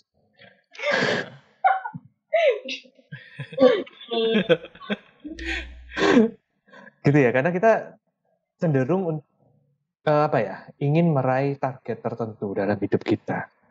Nah, mindfulness belajar untuk tidak bertarget terlebih dahulu, gitu ya. Ada waktunya untuk menggenggam ada waktunya untuk mengejar target, ada waktunya goal apapun, gitu. Kalau goal kita konsentrasi, ya selamanya mungkin Anda akan susah untuk mindful, gitu. Jadi mindfulness ini bukan berarti Anda sustain konsentrasinya di sana terus gitu. Iya, itu bisa terjadi, gitu ya. Bisa terjadi gitu. Tapi kenapa itu terjadi? Bukan karena Anda memaksakan untuk mengejar konsentrasi gitu. Pada saat Anda tenang, Anda otomatis konsentrasi. Misalnya nih Anda renang. Kalau Anda mikir macam-macam, Anda tenggelam, tidak tenggelam. Gitu. Kalau ada renang kan otomatis mengosongkan pikiran ya. Kalau udah mikir macam-macam, wah klep gitu ya, tenggelam. Jadi yang penting adalah Anda just do it gitu ya. Tidak banyak berpikir tentang apakah Anda ini gagal atau tidak dan sebagainya gitu ya. Benar. Lama-kelamaan Anda akan konsentrasi sendiri gitu. Mungkin kita tidak sadari ini pada saat Anda misalnya, atau Kelvin nge-gym enggak? Iya, tapi semenjak pandemi enggak, soalnya gymnya tutup. Oke, Iya. ya keren. Nah pas nge-gym, gitu ya, pada saat nge-gym pun kita lama-kelamaan gitu ya, kalau kita rasakan tubuh kita dan sebagainya, kita kan konsentrasi di sana. Otomatis konsentrasi. Gitu ya, tanpa kita harus suruh-suruh gitu. Jadi pada saat kita benar-benar ingin tahu ya, kita ingin merasakan tubuh kita dan sebagainya gitu ya, dan beristirahat di sana, maka lama-lama konsentrasinya akan terbangun sendiri gitu. Yang membuat kita tidak bisa konsentrasi adalah kita tidak istirahat di momen pertama. Kalau kita terbiasa istirahat, kita terbiasa merasakan, maka yang terjadi adalah konsentrasinya akan terjadi dengan sendirinya. Gitu. Yang kedua adalah biasakan untuk kembali ke tubuh. Gitu. Nah, mengapa misalnya pada saat kita olahraga jarang kayaknya pikiran berkelana? Karena kita dipaksa untuk kembali ke tubuh. Gitu ya. Kita nggak banyak tegang memikirkan ini itu gitu. Bahkan coba lihat kalau Anda berolahraga pusat dan Anda hanya mengejar goal, maka form Anda akan berantakan, ya kan? Ya, nggak masuk. Jadinya kacau gitu dan hasilnya nggak bagus gitu. Tapi kalau Anda misalnya hanya sekedar mengerjakannya, gitu ya, di mana ini pun juga salah satu bentuk istirahat, meskipun Anda sedang melakukan sesuatu, tapi di mana istirahatnya di sini bukan berarti Anda tidak bergerak, gitu ya, tapi pikiran Anda yang diam. Ya, jadi beristirahatnya maksudnya di sini. Pikirannya yang istirahat, tapi badan Anda gerak. Begitu. Nah, itu kuncinya. Jadi bagaimana Anda bisa kembali ke tubuh, ke napas, itu yang paling penting. Gitu. Aduh, saya terpesona kok mendengar sendiri. Kayaknya saya terjebak dalam pertanyaan saya sendiri. Ini juga waktu sudah 9, enggak terasa juga ya, 9.32 di Makassar, 8.33 lah di Jakarta. Nah, kita mau persilahkan nih mungkin dari teman-teman, karena kan saya sudah banyak bertanya nih, ngulik-ngulik ke Ko Henry sama ke Bro Kelvin. Nah, sekarang buat teman-teman nih, ada nggak yang mau bertanya buat Ko Henry dan Kelvin? Kalau ada, saya persilahkan untuk raise hand. Langsung bertanya.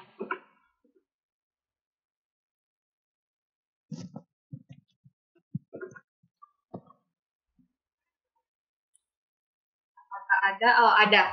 Silakan bisa bantu di spotlight mungkin ke saudari Natania. Jangan spotlight. Kalau spotlight saya nggak jadi tanya. Oke. Ngancam ya, peserta ngancam. Kan sedikit, jadi berani. Selamat malam teman-teman sini. Sebelumnya terima kasih sini sudah mengadakan acara ini. Kemudian terima kasih kepada narasumber kita, ada Ko Hendrik, ada Kelvin. Jujur walaupun dari tadi pas saya nonton kayaknya kurang mindful ya, apalagi 30 menit pertama, apalagi sambil multitasking. Tapi yang saya mau tanyakan di sini mungkin untuk keduanya ya, gitu. Ketika membahas soal apa yang kita post di Instagram, kemudian membahas soal tipe ideal diri kita yang kita tampilkan di publik, begitu. Apakah itu berarti bahwa kita nggak bisa jadi otentik saat bersosial media, gitu? Karena kan maksudnya, misalnya saya pribadi saya pakai Instagram itu untuk berbagi karya, gitu kan? Karena kerjaannya memang sebagai artis gitu, bikin ilustrator kurang lebih ya. Dan dulu dulu-dulu apa yang saya post, saya betul-betul akan tailor postingan itu sesuai dengan apa yang follower tanda kutip pada saat itu mau lihat gitu kan. Jadi kayak let's say mereka prefernya mungkin lebih suka potret gitu. Dan kemudian potretnya ini bukan apa ya, bukan asal potret gitu.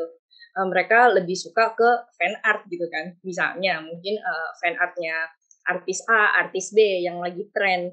Itu memang kelihatan sekali akan sangat naik trafficnya dibandingkan yang lain-lain gitu. Dan terus akhir-akhir ini apa ya, postingannya sudah tidak seperti itu begitu, karena mungkin benar-benar ada belajar hal lain, dan kemudian sempat ada pemikiran bahwa kenapa saya harus post sesuatu untuk ikuti apa ya, untuk ikuti audiens gitu. Maksudnya saya mengerti bahwa memang ada calon klien yang mungkin berkeliaran di sana gitu kan. Tapi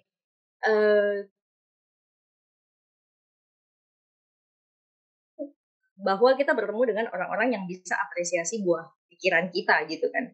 Dan tapi terkait hal itu, apakah kita nggak bisa jadi otentik gitu? Maksudnya ketika kita post sesuatu dan kemudian sesuatu ini apa ya, nggak ideal amat gitu kan misalnya. Karena jujur pernah apa ya, kayak mungkin postingannya kesannya ilustrasinya itu terlalu, maknanya itu mungkin susah dimengerti, mungkin seperti itu, atau kayak itu bukan medium yang apa ya, yang akrab dengan yang orang-orang lihat pada umumnya. Nah, apakah berarti memang lebih baik kalau kita bikin satu persona yang khusus kita taruh di sosial media, ini loh persona saya gitu, dan kita benar-benar detach dari persona itu, atau apa ya, atau nggak masalah gitu, apa ya, all in saja gitu, selama itu nggak merugikan atau menyakiti orang lain gitu. Mungkin itu dulu sih.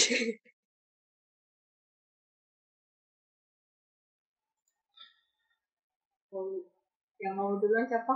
Okay. Siapa tadi namanya? Nathania Lim ya, salam kenal ya.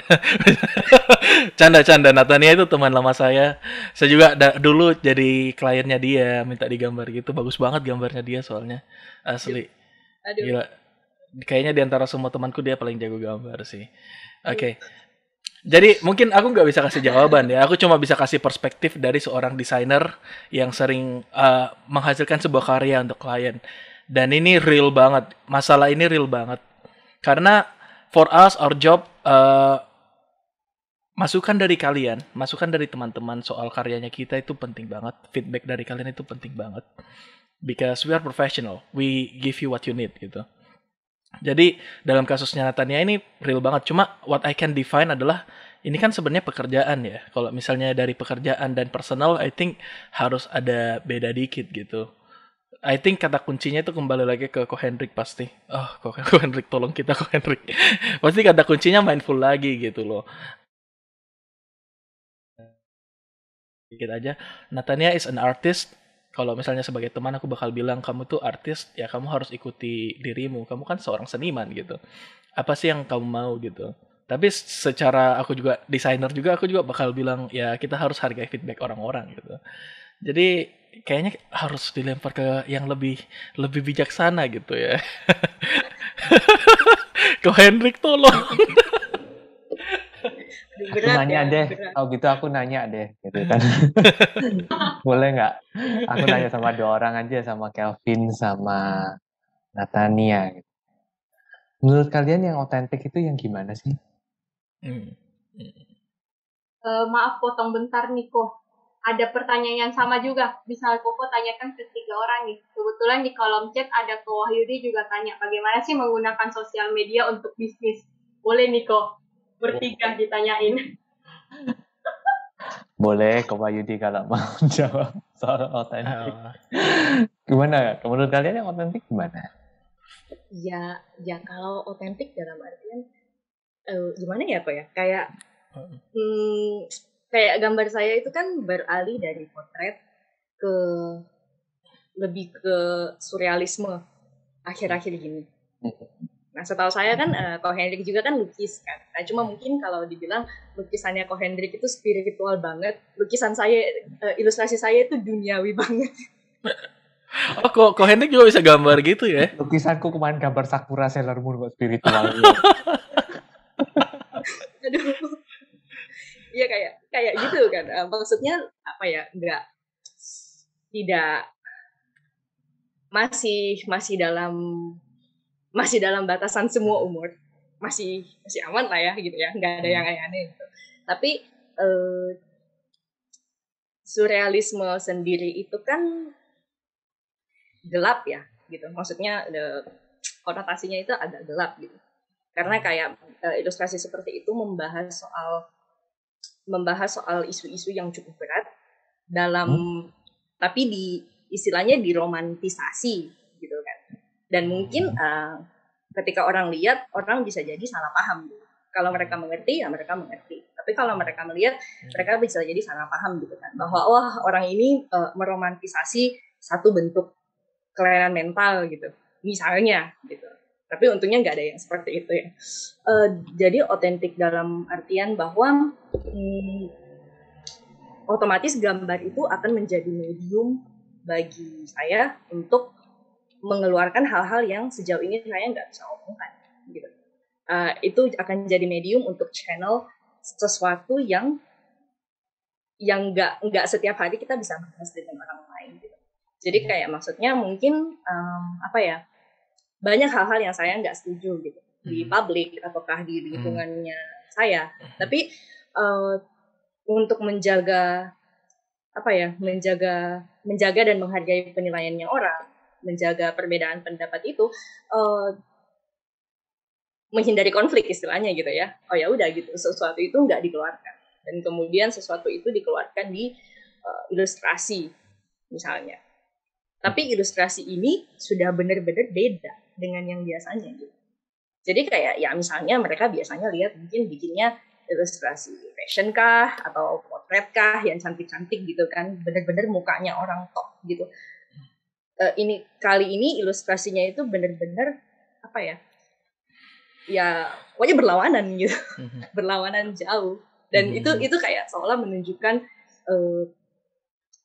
jelek-jeleknya saya gitu, sisi yang mungkin masih ada orang yang menganggap itu tabu kah, terlalu begini dan begitu. Mungkin ya kurang lebih kayak gitu sih.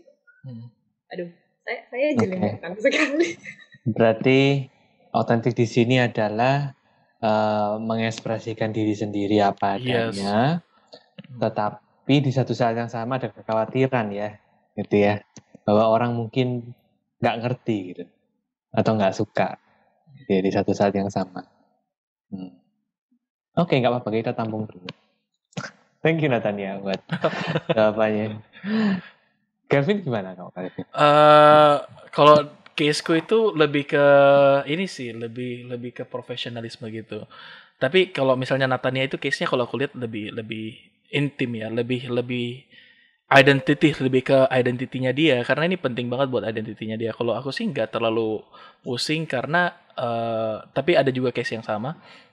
Klien-klien apa yang kita bisa kasih sama yang klien butuhkan itu beda. Apa yang rasa kita lihat secara estetik itu bagus, belum tentu itu yang dibutuhkan klien gitu.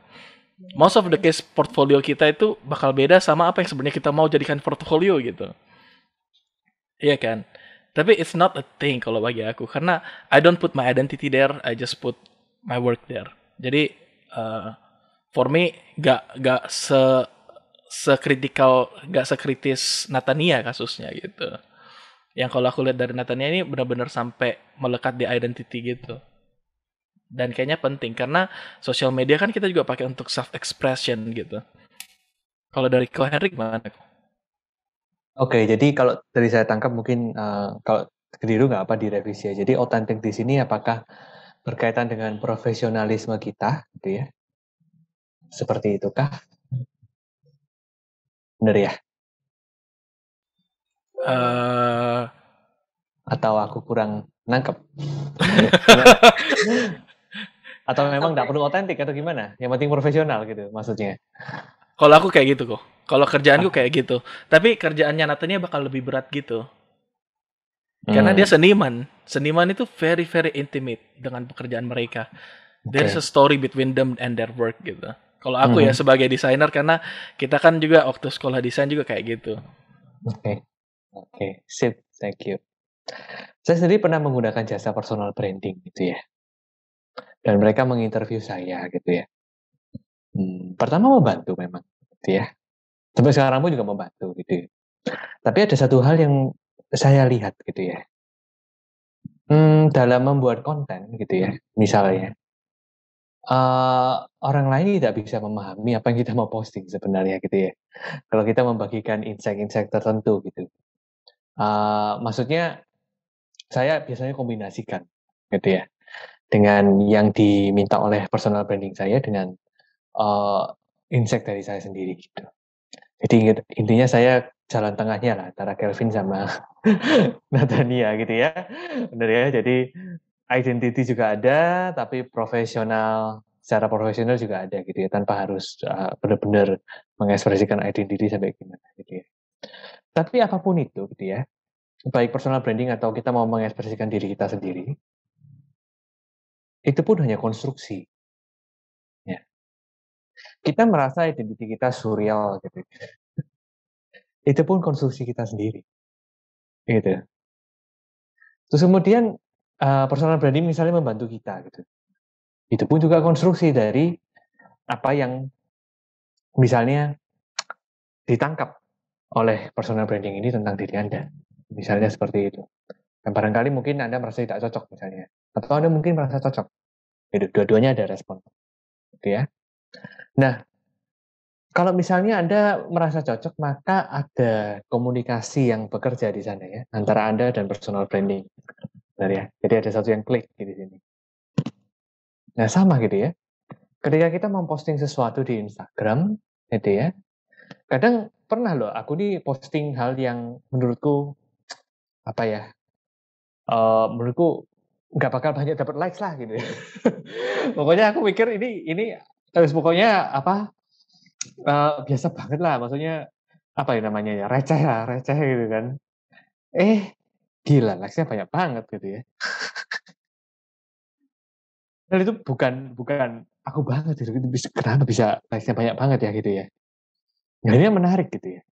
Tapi kadangkala juga yang saya kira oke memang jadinya oke juga gitu. Misalnya seperti itu gitu.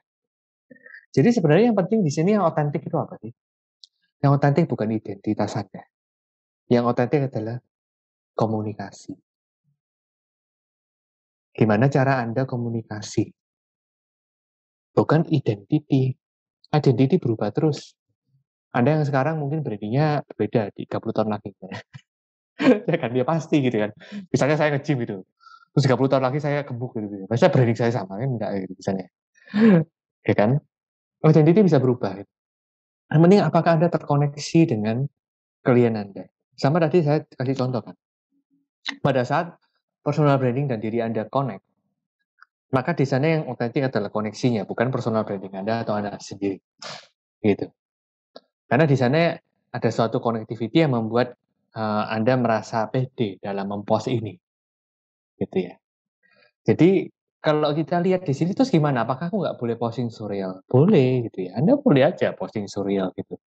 Tapi ingat ini pun identity yang Anda konstruk sendiri. Gitu.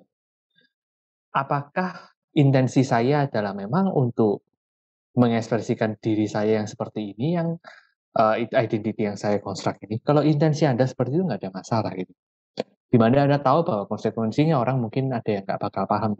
Gitu. Misalnya seperti itu. Karena memang intensi Anda hanya mau berkomunikasi dengan orang yang paham. Misalnya seperti itu. Nggak ada masalah ya. Tapi kalau misalnya Anda ingin menjangkau seluas-luasnya dan di saat yang sama Anda ingin mengekspresikan diri Anda secara surreal gitu, maka kita perlu secara kreatif gitu ya untuk menerapkannya gitu. Gimana caranya? Ya Anda kembali lagi ke otentiknya apa? Komunikasinya gimana gitu. Bukan masalah identitinya Anda merasa dianggap enggak gitu ya, merasa terakui enggak, bukan seperti itu gitu. kalau seperti itu Anda akan menderita sendiri karena yang bisa surreal bukan diri Anda sendiri. Yang bisa surreal itu banyak. Nanti Anda mulai mengcompare, iya ya, si A bikin surreal kok like-nya banyak gitu. Kan harusnya ada pasar yang kenapa aku enggak ya gitu. Ya kan? Jadinya kita belajar untuk mengembangkan konektivitas kita dengan audiens yang kita mau. Gitu ya. Kita mau mengembangkan konektivitas dengan siapapun apapun itu ya. Pekerjaan kita dan sebagainya gitu. Jadi jangan tempatkan suatu identity di sosial media ini jadi satu masalah gitu. Mengapa misalnya sekarang kita lihat ya, mengapa banyak aktor atau aktris itu stres, gitu ya? Karena identitinya terlalu banyak gitu. Ya, dia terbiasa untuk bermain peran, gitu. Dan pada saat bermain sosmed pun dia juga terbiasa bermain peran gitu. Jadinya stressful gitu bagi dia. Karena apa yang artis-artis itu juga bilang ya kalau hidupnya juga nggak seperti yang kayak di sosmed gitu kan maksudnya. Gitu kan? Tapi dia bermain peran misalnya. Kebanyakan identity akan membuat kita semakin kebingungan. Gitu. Jadi alih-alih menyempit di identity, mengapa kita tidak meluas untuk sekedar misalnya mengembangkan konektivitas gitu, atau hubungan satu sama lain. Menurut saya itu yang penting. Oke. Begitu. Mungkin dari saya.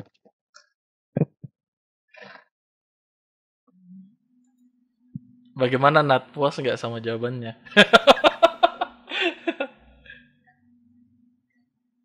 Satu sisi sebenarnya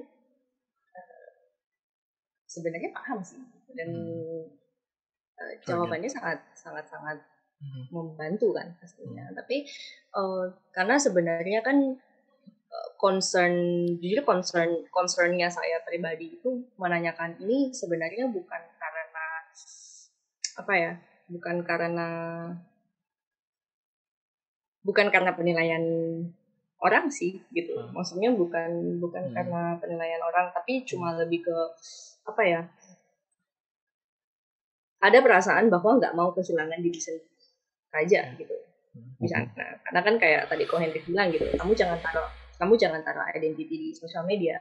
Dan kayak ketika Ko Hendrik bilang identity itu adalah sebuah konstruk, ya berarti itu sudah mengonfirmasi gitu bahwa oh ya, I'm not gonna lose myself gitu. Saya nggak akan kehilangan diri sendiri kok gitu. Karena ya caranya engage dengan orang entah apa ya, langsung maupun lewat sosial media sejauh ini sama sih. Nggak sampai berubah gitu, nggak sampai memainkan peran. Mungkin seperti itu sih. Kayaknya ya udah gitu aja. Nanti nggak selesai ya sampai jam 12 gitu.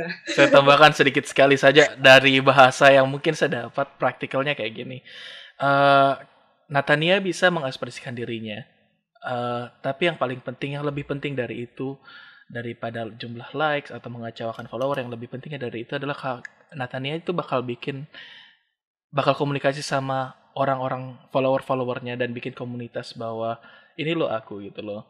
You guys can support me, you guys can see bagian dari diriku yang lain gitu. I think keren banget sih, karena kata kuncinya di sini kan komunikasi, konektivitas, dan setuju banget sih sama Ko Hendrik bahwa emang itu jalan yang paling baik, gitu, paling sehat gitu.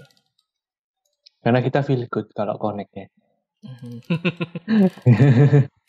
Begitu. Mungkin yang dicari kita tuh feel good-nya itu.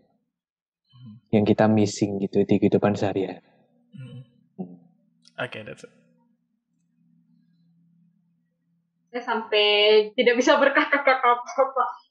Ada pertanyaan nih di kolom chat buat Ko Henry sama Ko Kelvin di sini dari Ferry. Kayaknya lanjutan dari yang tadi pertanyaannya Natania deh. Bagaimana sih caranya menuangkan realitas kehidupan ke dalam media sosial menjadi sebuah karya seni tanpa ada yang tahu kalau sebenarnya itu realitas kehidupan kita sendiri nih? Oke. Saya mau menjawab duluan. Realitas kehidupan ke dalam media sosial menjadi sebuah. Aku mencerna pertanyaan. Iya. Aku lagi baca juga nih. Bagaimana caranya menuangkan realita kehidupan ke dalam media sosial menjadi sebuah karya seni tanpa ada yang tahu kalau itu sebenarnya realita kehidupan Simpelnya itu sih apa? mungkin kayak gini ya, Ko Henry sama Kelvin. Kayak kita lagi nangis nih, kita nuangin dalam tulisan, tetapi ini sebenarnya perasaan kita nih lagi sedih, lagi muram, lagi ada awan-awan gelap, tapi kita mau menunjukkan ke orang bahwa ini bukan saya loh, tapi sebenarnya ini saya, kayak gitu loh, mengaburkan kenyataan. Ini saya curiga yang masuk ke sini semua ini orang-orang hebat-hebat semua loh. Seniman, poetik banget ini pertanyaannya. Gila. Hebat-hebat semua kalian ya. Jadi kalau misalnya aku gak bakal upload diriku, misalnya realita kehidupanku aku lagi sedih terus aku bakal upload diriku nangis. I will not do that. Oh, sedih banget gitu. Baru diputusin waktu SMP kan kayak gitu orang-orang waktu main Facebook pertama kali. Gak bakal kayak gitu. I think jawabannya itu relatif ke tiap-tiap orang sih. Gimana sih kalian mau bisa mengekspresikan itu gitu? Apakah dengan upload foto matahari terbenam atau gimana? I think kayak gitu gak sih jawabannya? Gimana kok Henry? Ya sama sih kayak Calvin, ini kan maksudnya kita ingin berbicara tentang kehidupan gitu ya. Terus kita gunakan medium, maksudnya karya seni ya. Tapi kita juga nggak pengen orang tahu kalau itu realita kehidupan kita. Gitu. Kita hanya ingin mengekspresikan. Gitu. Ya Anda boleh kemudian belajar dulu gitu ya, tentunya gitu ya.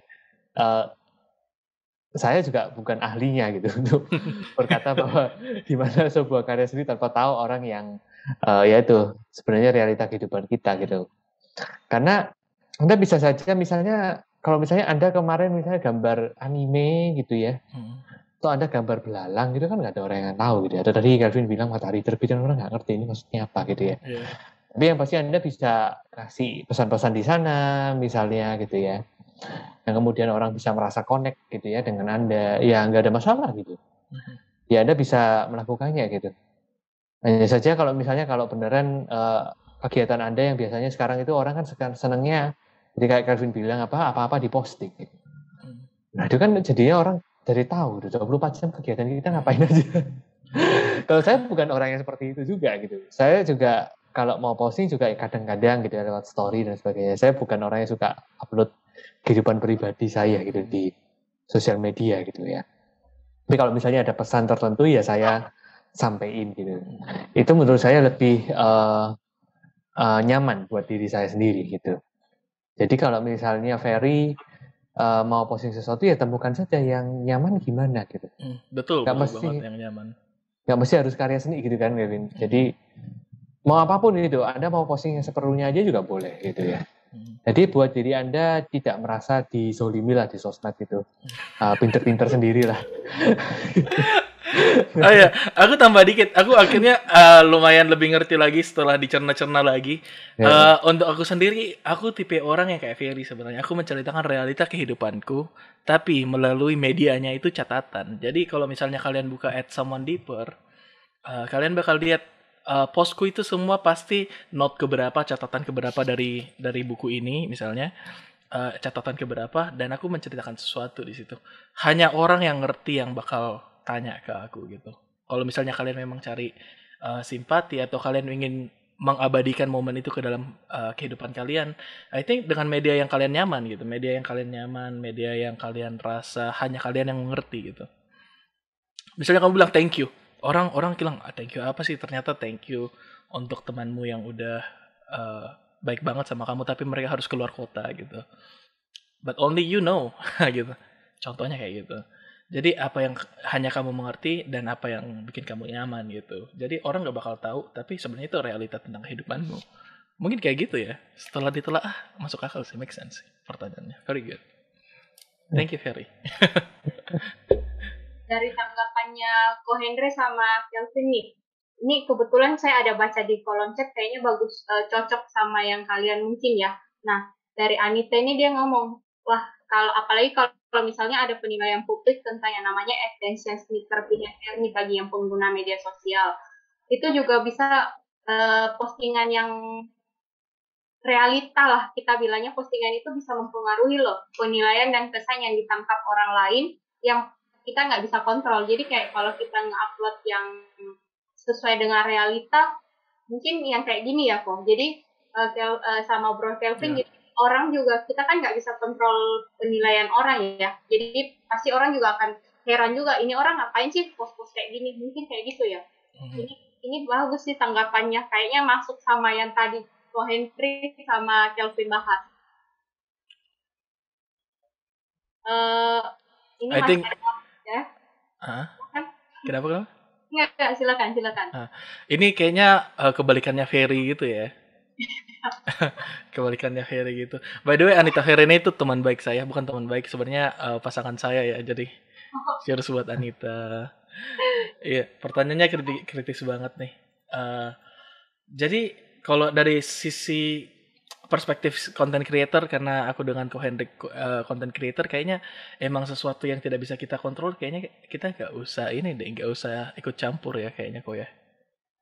Iya nggak? Asalkan saat kita sadar banget apa sih yang kita upload, apa yang kita lakukan itu bisa menghasilkan dampak positif atau negatif buat kita gitu.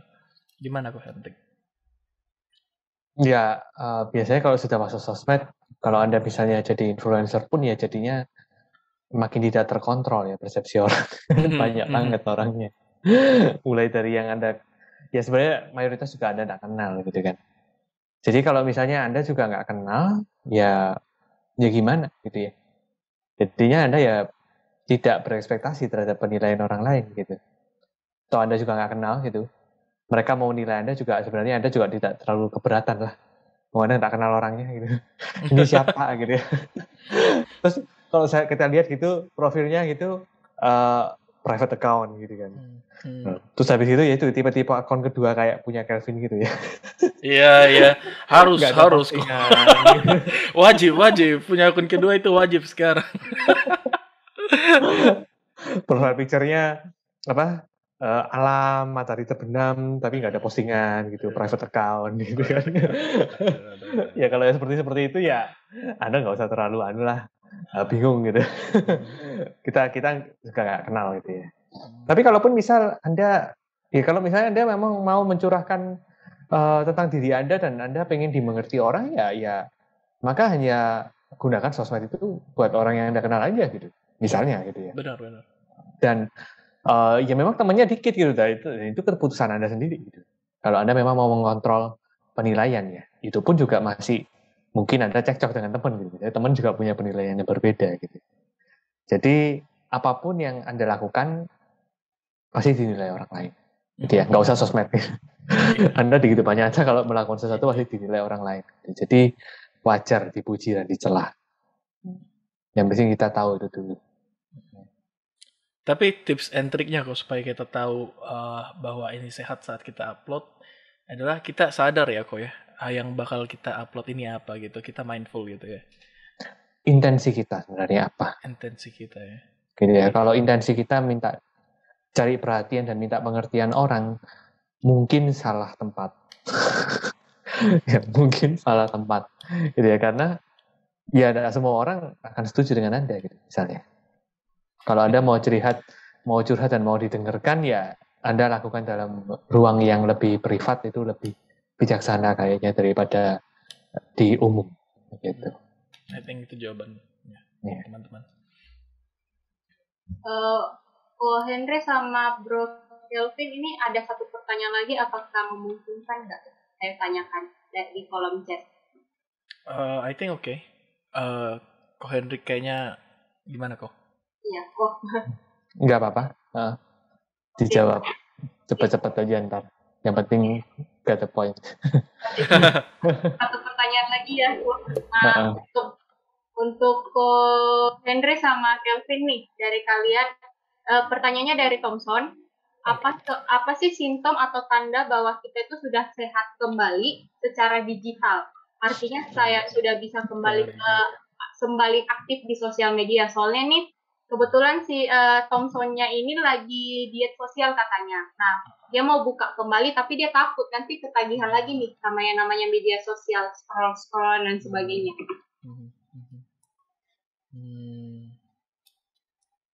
Kelvin duluan. Oke. Hai Thomson. Oke. Jadi tiap-tiap orang kan level adiksinya tuh berbeda banget kan. Ada yang benar-benar addictionnya tuh sampai 24/7 aku nggak tahu ada gak sih orang kayak gitu. Tapi rata-rata case-nya kita ya biasalah yang paling akut ya nggak tidur buka Instagram gitu kan. Atau nggak tidur nonton YouTube, nonton Netflix. Gimana sih symptoms atau tanda bahwa kita sudah sehat kembali? I think ini bakal ngerangkum semua yang kita ceritain dari tadi. Seminar ini bagus banget jadi pertanyaan terakhir ya. For me, kalau dari case by case, kalau aku mau kembali ke sosial media saat aku tahu bahwa this is actually not bad, social media is actually not bad, gak apa-apa aku melakukan kesalahan kayak overconsumption, tapi aku bakal belajar untuk jadi lebih mindful untuk berikutnya. I think dengan perspektif seperti itu kalian udah bisa banget sih untuk kembali akses sosial media. Oh iya, sama ini. Jadi, kalau misalnya aku belum tambahin symptomsnya tadi. Jadi kan symptoms pertama waktu kalian habis tuh. Produktivitas kalian terganggu. Sama symptoms kedua yang kalau aku rasain ya, dan aku research adalah ini. Kalian sudah bisa fokus. Nah, kenapa aku bisa bilang kayak gini symptomsnya? Karena social media giving us too many things. Orang berlomba-lomba untuk tarik perhatiannya kita. Influencer ini, brand ini, orang ini berlomba-lomba untuk tarik perhatian kita sehingga kita jadi nggak bisa fokus gitu. Saat kalian sudah bisa fokus untuk dirinya kalian sendiri, being mindful about yourself, kalian udah bisa sih. I mean, yang penting kan ini bukan kayak langsung sembuh aja, tapi ini berkembang, ini skill set yang kalian harus kembangin sih sebenarnya. Aku rasa sih kayak gitu sih kok. Kalau Henry gimana? Ya, aku setuju sama Kevin. Fokus gitu ya. Kemarin juga saya nggak buka Instagram seminggu, gitu ya. Jadinya ya fokus pada apa yang dikerjain gitu. Karena kita nggak banyak distraksi harus melihat ini dan itu gitu ya. Dan sebenarnya pada saat kita misalnya nggak pegang sosmed seminggu gitu ya, bukan cuma fokus gitu. Kita merasa mungkin lebih terhubung dengan lingkungan sekitar kita gitu ya, bukan di sosmed gitu ya. Karena sosmed itu begitu luas gitu ya, seolah-olah ada universe di sana gitu ya. Dan kita lupa gitu, kalau kita sedang ada di universe yang nyata di sini. Gitu. Jadi kenali pada saat Anda mungkin kemarin pernah, ya ini bukan diet lagi ya, ini puasa anggapannya ya, tidak pegang sosmed gitu ya. Benar puasa ini. Anda kenali rasanya gitu ya. Anda kenali rasanya, oh ya ternyata it feels good juga ya. Gitu. Jadi setelah Anda tahu kenali rasanya it feels good, pada saat Anda buka sosmed, Anda kenali juga rasanya gitu. Oh, this give me anxiety, gitu ya. Ini membuat aku jadi banding-bandingin. Nah, pada saat itu juga, pada saat Anda tahu bahwa kondisi Anda sudah menurun, ini adalah tanda bahwa ketika Anda sehat, berarti Anda memutuskan untuk berhenti. Ya. Karena Anda berarti tahu bahwa Anda sekarang sedang, istilahnya sedang mau hanyut ini. Gitu ya. Dan yang dibilang mindful adalah hal ini. Mindful itu bukan berarti men-stop apa yang ada di luar, tapi berhenti dari apa yang ada di dalam diri kita sendiri. Begitu. Jadi tolak ukurnya apakah kita sudah sehat kembali adalah pada saat Anda tahu Anda mau hanyut, Anda tidak ngikut. Itu berarti Anda sehat. Tapi kalau Anda hanyut dan Anda ngikut, dan Anda memutuskan untuk ngikut, ya berarti masih ada permasalahan gitu. Dan it's okay sebenarnya. Anda tidak sehat pun bukan sesuatu, ada orang yang gagal enggak loh ya. Jangan dianggap itu ya. Anda hanya perlu kenali bahwa oh ternyata ada di diri saya yang sesuatu yang mesti diadres. Gitu aja, cukup. Jangan menjelek-jelekan diri kita sendiri, nggak ada gunanya. Gitu ya. Atau menghakimi diri kita sebagai orang yang sakit gitu. Nggak perlu. Gitu. Kita hanya kenali bahwa oh ada sakit dan ada jalannya gitu. Mengapa saya punya habit yang membuat sakit? Mengapa saya tidak mau membuat habit yang akhirnya membuat lega, gitu ya. Nah, kita mulai sadar perbedaannya. Oke, gitu aja. Reminder sama yang tadi Ko Hendrik bilang. Kenapa kita bersosial media? Kita harus tahu nih, kenapa sih kita main sosial media? Apakah ada masalah lain yang sebenarnya bikin kita jadi addiction? Apakah itu boredom? Kalian bosan? Atau kalian nggak punya kerjaan yang lain? Yang lebih efektif gitu, lebih baik? Jadi benar-benar bagus banget sih pertanyaan ini. Ngerangkum semua yang kita ngomongin sih tadi. Very good. Thank you. Thank you Thompson. Thank you buat Ko Henry sama Bro Kelvin nih, jawaban-jawaban sama penjelasannya. Saya sampai nggak tahu tertampal berapa kali, dapat pelajaran berapa kali. Kayaknya teman-teman di sini juga, saya rasa juga dapat yang banyak ya. Kita kasih applause virtual boleh nggak teman-teman? Untuk buat Ko Henry sama Bro Kelvin. Yeah. Kebetulan karena saya di spotlight, jadi saya tepuk tangan.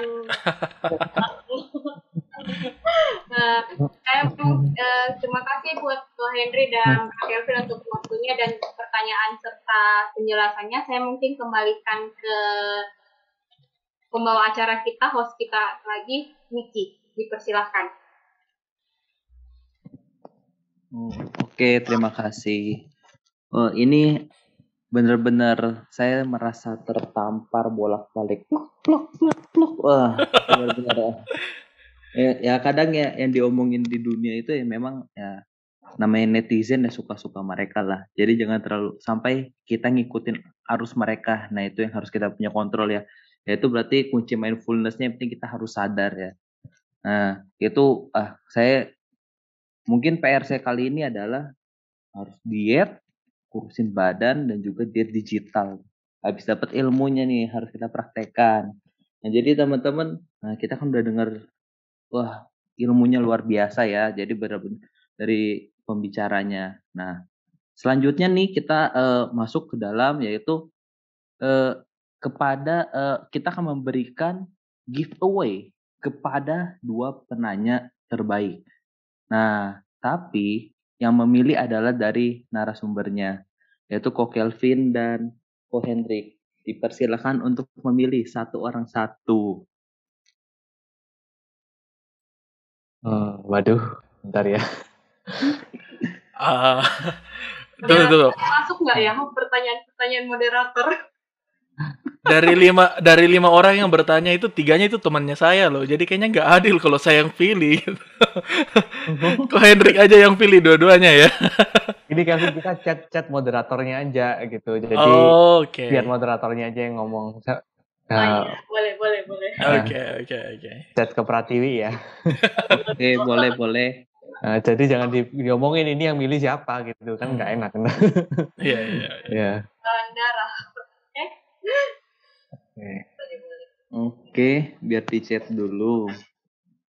Bentar ya, saya masih mikir. Kemana nih? Ke Niki atau ke Pratiwi atau ke Sidi Makassar? Ke Niki boleh, ke saya boleh. Kayaknya ke Niki aja kali ya, supaya jawab. Nah ini eventnya Niki nih, kasih ke dia nih. Bebas kok. Saya menghilang lagi. Kalau kita misalnya pilih orang yang sama gimana kok Hendrik? Nanti akan saya infokan kok. Saya menunggu chat dari dua-duanya masuk dulu nih. Oke.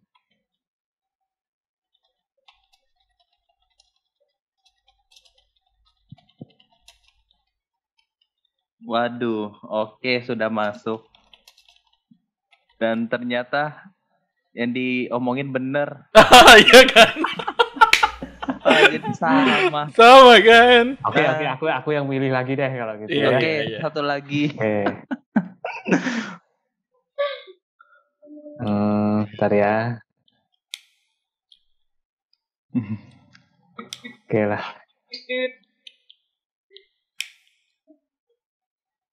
Udah ya? Oke, sudah masuk ya. Jadi ini namanya saya acak ya, bukannya yang saya sebut pertama itu di chat pertama nih, enggak, tetapi ini ya memang saya sebutnya secara acak. Nah, jadi saya sudah dapat 2 nama. Nah, yaitu yang pertama adalah jeng. Yaitu Anita. Wow. Yeay. Wih, seneng banget kok Kelvin. Iya dong. Oke, yang kedua yaitu Thompson.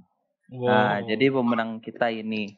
Nah, kepada para pemenang ya diharapkan untuk kontak ke saya atau Ci Pratiwi boleh untuk nomor WA-nya biar nanti untuk giveaway-nya kita berikan ya untuk kita bantu pengiriman hadiahnya lah. Hadiahnya apa tuh? Hadiahnya apa? Hadiahnya itu buku rilisan punya Ko Hendrik ya. Saya lupa judulnya apa bukunya nih. Aduh, gimana nih host? Aduh. Coba Ko Hendrik ya ceritain. Ya, betul. Ko Hendrik yang harus ceritain, benar. Aduh. Jadi nama itu ada yang bilang Novalia, mindful is mindless. Ya, mindful is mindless. Seni beristirahat dalam badai. Jadi kalau Anda mau kenal sama mindfulness, Anda boleh baca gitu ya. Itu ringan banget. Congrats buat teman-teman yang udah dapat door prize-nya gitu ya. Anda boleh baca-baca gitu ya. Semoga bisa membantu Anda dalam mengarungi kehidupan. Kok kalau misalnya aku mau beli di mana kok aksesnya? Ya titip di CD. Saya ke Makassar semua. Banyak yang nitip soalnya. Oh, oke. Di Gramedia harusnya udah ada nih. Coba dicari di Gramedia Makassar. Mestinya ada. Gramedia terdekat ya. Bagi yang mau beli yang belum menang nih kayak Ko Wahyudi, saya belum dapat katanya. Saya juga mau dapat. Jangan sedih kok, di Gramedia terdekat masih ada. Iya, kalau mau dapat tanda tangan penulisnya gimana? Waduh. Beli tiket ke Surabaya ya. Karena stok saya juga habis juga sebenarnya gitu ya. Oh wow. Jadi door prize ini ya habis buat door prize buat yang lain gitu ya, yang kemarin udah pada pesen gitu. Jadi sih lebih baik bisa pesan online aja gitu di gramedia.com juga bisa. Di sana juga ada e-booknya, tapi harus dibaca lewat readernya Gramedia gitu ya. Tapi kalau paling enak ya memang beli bukunya sih gitu ya, lebih nyaman kayaknya. Oke. Jadi teman-teman yang mau nanti bisa beli secara online atau di Gramedia terdekat ya. Oke, selanjutnya kita lanjut untuk penyerahan sertifikat kepada narsum. Oke, kepada Ko Wahyudi saya persilakan. Oke, thank you ya Bro Calvin sama Bro Hendrik untuk sesi malam hari ini. Sangat meaningful, terutama untuk aware tentang bagaimana penggunaan dari sosial media ini juga. Dan saya mewakili CDPC Makassar dan CDPC Jakarta. Penyerahan sertifikat secara simbolis terlebih dahulu, nanti kita akan kirimkan secara yang aslinya. Ini simbolis terlebih dahulu buat Bro Calvin, ya. Jadi ini simbolis untuk sertifikatnya. Nanti dan ini juga untuk Bro Hendrik. Nanti kita akan kirimkan yang aslinya, hard copy-nya beserta souvenir dari CD Jakarta dan CD Makassar. Oke, thank you sekali lagi untuk waktunya. Terima kasih CD. Terima kasih. Oke, terima kasih Ko Wahyudi yang sudah memperlihatkan sertifikatnya. Oke, nah jadi teman-teman nih, saya mau sedikit cerita. Waktu dulu, waktu kecil saya suka main sulap. Jadi waktu dulu saya sulap, sampai saya belajar hipnotis orang. Sekarang saya mau hipnotis teman-teman juga ya. Barangkali berhasil atau enggak itu belakangan, yang penting saya ingin mencoba dulu. Oke, jadi sekarang dalam hitungan ketiga, saya minta teman-teman untuk on cam semua. Oke, saya mulai hitung ketiga ya. 1, 2, 3. Ayo yang on cam siapa aja nih? Kalau yang on cam berarti kena hipnotis, kalau enggak nih. Oke, karena selanjutnya kita ingin foto bersama. Oke, jadi minta tolong on cam ya teman-teman. Ko Indra udah siap ya untuk foto bersamanya? Oke, siap. Oke teman-teman, kita foto bareng yuk. Oke, mungkin masih ada yang mau on cam, aman? Ayo, hipnotis saya belum berjalan ya. Oke, kita foto ya. 3, 2, 1. Satu kali lagi.